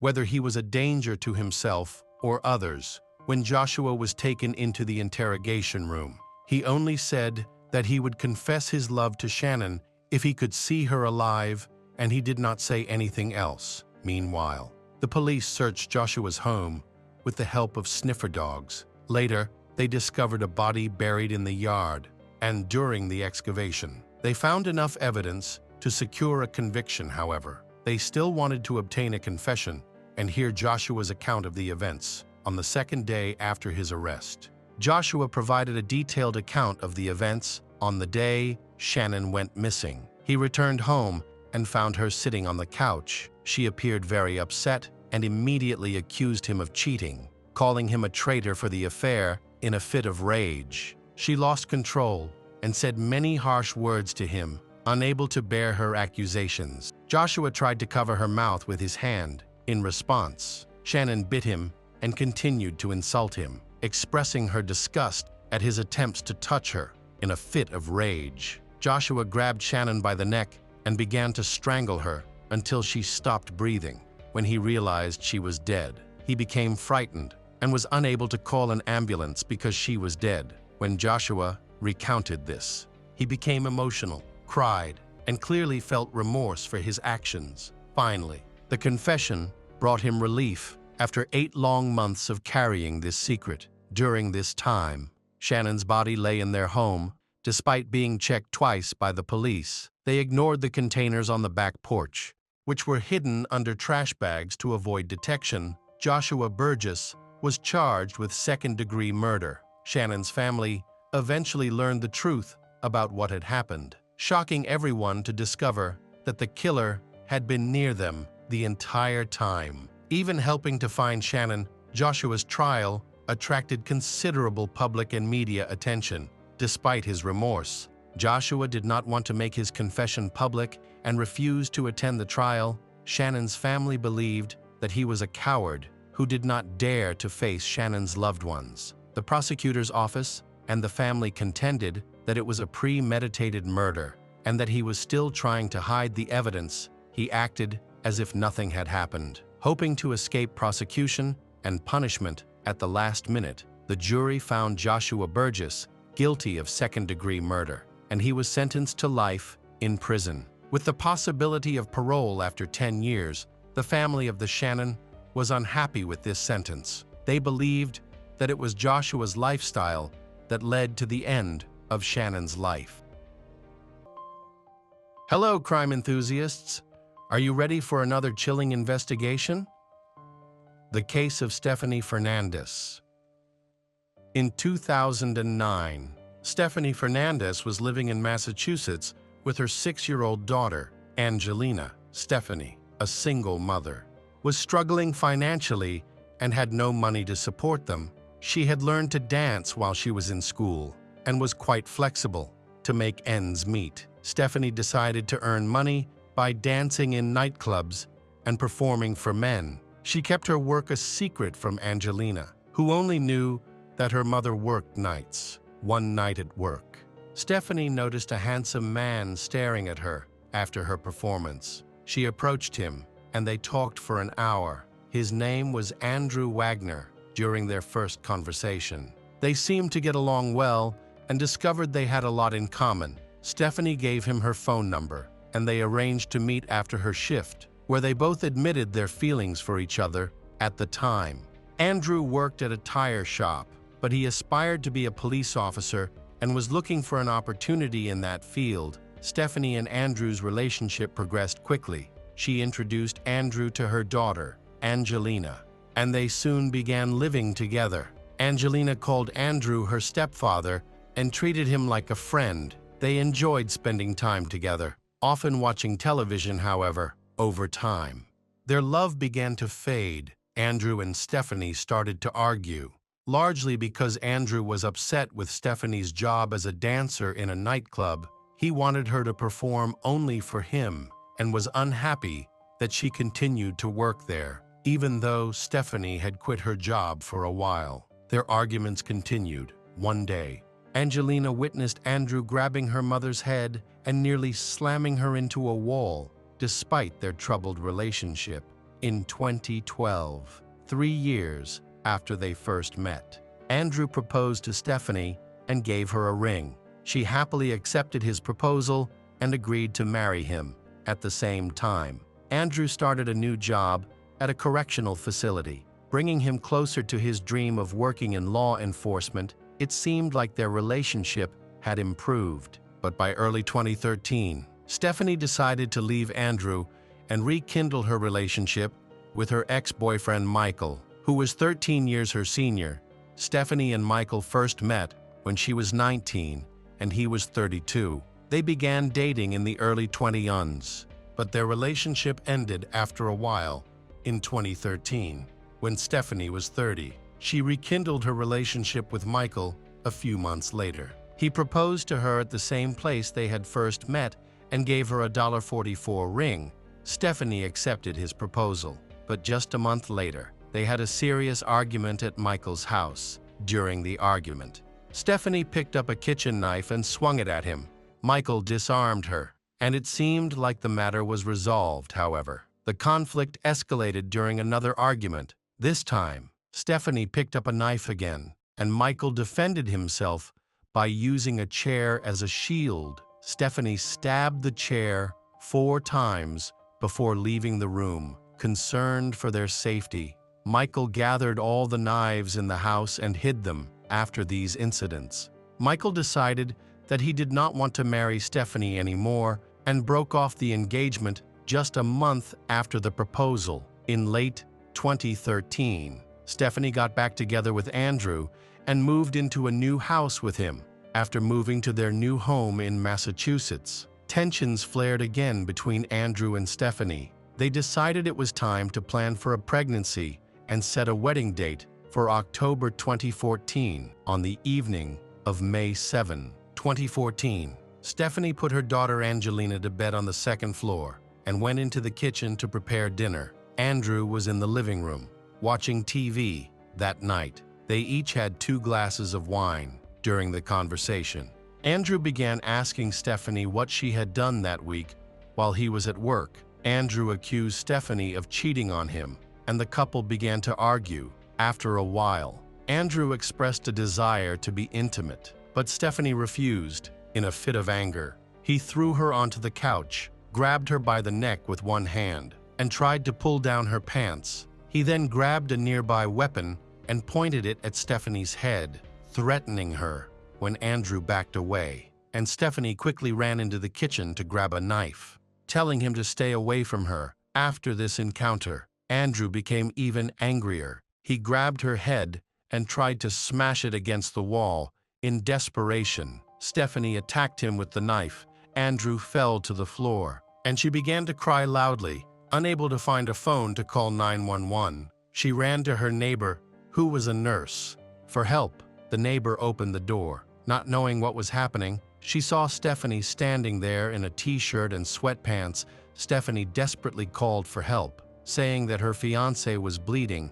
She explained that she had injured him in self-defense because he had threatened her with a weapon. Hearing the emergency, the neighbor and his wife, who had worked as paramedics, quickly rushed to Andrew's house. When they entered, they saw the weapon Andrew had threatened his wife with lying on the sofa. They then found Andrew lying on the floor. His lips were black and blue, and there was a film covering his eyes. The neighbors found Andrew with a deep wound to his neck. They then took off his shirt to try to stop the bleeding. Meanwhile, the neighbor's daughter ran into Andrew's house, called 911, and reported the situation. During this time, Stephanie was nearby, screaming and crying nonstop. At one point, she pushed Andrew, trying to wake him up. The neighbors yelled at Stephanie to stop and told her to be quiet. They then did everything they could to save him. At this point, Stephanie's screams woke up her daughter, Adelina, who was sleeping on the second floor. She left her room and went downstairs. Adelina saw a horrifying scene, prompting Stephanie to order her to go back to her room and away from the traumatic scene. At this point, Andrew had stopped breathing. The neighbors began CPR and continued until the police and ambulance arrived. Paramedics instructed the neighbors to stay back while they assessed Andrew's condition and took him to the hospital. The police then searched the house and discovered a kitchen knife on the bathroom floor, which was determined to be the murder weapon. Adelina was taken to stay with a relative, worried about her mother. She became hysterical. Stephanie was taken to the police station, where she was questioned for 3 hours. She cried and begged for information about Andrew. Expressing her love for him and her family, she was extremely distressed, saying that she did not care about her fate as long as Andrew was alive. During the questioning, Stephanie asked about her daughter. The police also noted a large bruise on Stephanie's face and a bite mark on her hand. At the end of the interrogation, they informed Stephanie that Andrew had died in the hospital. Upon hearing this, Stephanie confessed that she had attacked Andrew with a knife in self-defense, stating that she had no other choice. After her confession, she was arrested and charged with first-degree murder. The medical examiner determined that Andrew died from blood loss due to his injuries, and his injuries indicated that he had not attempted to defend himself. There was a small amount of alcohol in his blood. On June 13, 2014, nearly a month after the incident, Andrew's father went to his son's house to change the locks and discovered that someone had cleaned the house and wiped all the blood off the walls and floors. It was revealed that Stephanie's sister had hired a cleaning service, which cleaned the house on May 20. Stephanie provided the police with a photo from 2010 showing her with a black eye. Claiming that Andrew had attacked her, she recounted an incident in which Andrew became angry over the t-shirt she was wearing. He allegedly grabbed her, threw her onto the bed, tore the t-shirt off, and then held a weapon to her head. Stephanie stated that when Andrew was angry, he could be very intimidating. Cell phone records revealed that the relationship between Andrew and Stephanie was troubled and turbulent. The police had to review 18 pages of text messages on one particular day in August 2013. A photo of a deep cut on Andrew's right forearm was found on his phone that same day. He texted Stephanie asking for help because the wound was bleeding profusely, but she replied that it was none of her business and that she would not assist him in calling the police. Stephanie admitted that they had an argument and that she had accidentally injured his hand in September 2013. Andrew sent Stephanie an angry text message accusing her of having an affair with Michael, and he insulted Michael in the process. In her reply, Stephanie admitted that she was indeed dating Michael. After this exchange, Stephanie sent private photos of herself to both Andrew and Michael within hours of each other. About a month later, in October 2013, Stephanie told Andrew that Michael wanted to adopt Adelina. In that text message, she stated that she did not care about his future. Andrew informed Stephanie that he planned to buy a house and wanted to meet her for a serious talk. Meanwhile, she also sent affectionate text messages to her ex-fiancé, Michael, who had called off their engagement. Stephanie invited Michael to go on vacation together and asked him for money for yacht. But Michael declined and suggested that she find another job. In December 2013, Stephanie went on yacht and began texting Andrew.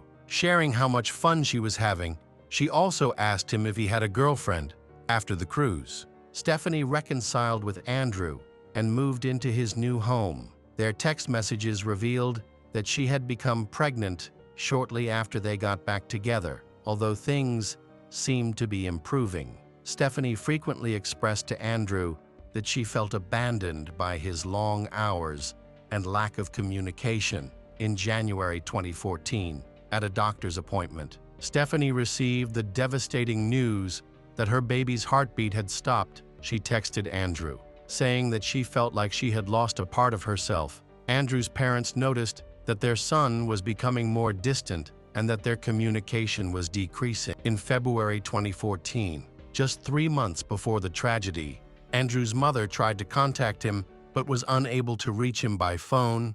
Concerned, she and her husband went to the house where Andrew lived with Stephanie. When they arrived, they saw both their cars in the driveway but received no response after ringing the doorbell several times. After about 15 minutes, Andrew finally opened the door to let his parents in. They spent some time talking and exploring the first floor of the new home. Shortly after, Stephanie came down from the second floor and told Andrew's parents to leave. They quietly left the house and drove away. Andrew's parents accused Stephanie of trying to prevent their son from communicating with the family. 8 years after the tragedy, in early 2022, the trial for the murder of Andrew Wagner began. Stephanie was placed under house arrest with a Jeep's ankle bracelet that tracked her movements. Prosecutors argued that Stephanie was guilty of premeditated murder, while Stephanie's defense attorney claimed she acted in self-defense. Prosecutors presented witnesses who testified that they saw Stephanie lose her temper and attack her fiancé multiple times. Stephanie's ex-husband, Michael, testified that she had confessed to him multiple times that Andrew Wagner had attacked her and hit her in the face. However, Michael never saw any bruises or injuries on her. A friend and co-worker at the nightclub where Stephanie worked stated that she often saw bruises on Stephanie's arms, which Stephanie covered up with makeup. Another friend, a dancer, recounted an incident where Andrew came to the club and got into a fight with Stephanie. After the fight, he sat on a bench and began drinking a cocktail that contained 2 bullets at the bottom of the glass. A co-worker informed security about this. But when they approached Andrew, the bullets were no longer in the glass. Stephanie's sister was called to testify in court. She stated that she had a close relationship with Stephanie and often discussed Stephanie's relationship with Andrew, whom she had met only 10 times. The sister observed bruises on Stephanie's legs, arms, face, and neck, and she believed that these injuries were caused by Andrew. Despite this, Stephanie continued to defend him to their family. Stephanie's sister shared another disturbing incident that occurred during a karaoke night with Stephanie and Andrew. During that night, the couple got into a fight due to Andrew's jealousy, and he attacked Stephanie in a bathroom stall. When she emerged, she was crying and her hair was disheveled. Stephanie begged her sister not to reveal what had happened. When they returned home, tensions flared again between Stephanie and Andrew, prompting her sister to comment on the bathroom fight. This remark only added to Andrew's anger, causing him to throw Stephanie to the ground and threaten her with a weapon. Fortunately, he soon released her. After the incident, Stephanie's sister urged her to break up with Andrew. Despite these events, neither of them reported the violence to the police. Stephanie reflected on what had happened. She felt confused and uncertain about her next steps, lacking money and housing. She lived with Andrew and endured his abuse. The judge found Stephanie Fernandez guilty of manslaughter, and she was sentenced to 10 years in prison. Her daughter, Adelina Fernandez, is now studying to become a psychologist. She looks forward to working in court, supporting victims and their families, and eagerly anticipates the day she can be reunited with her mother.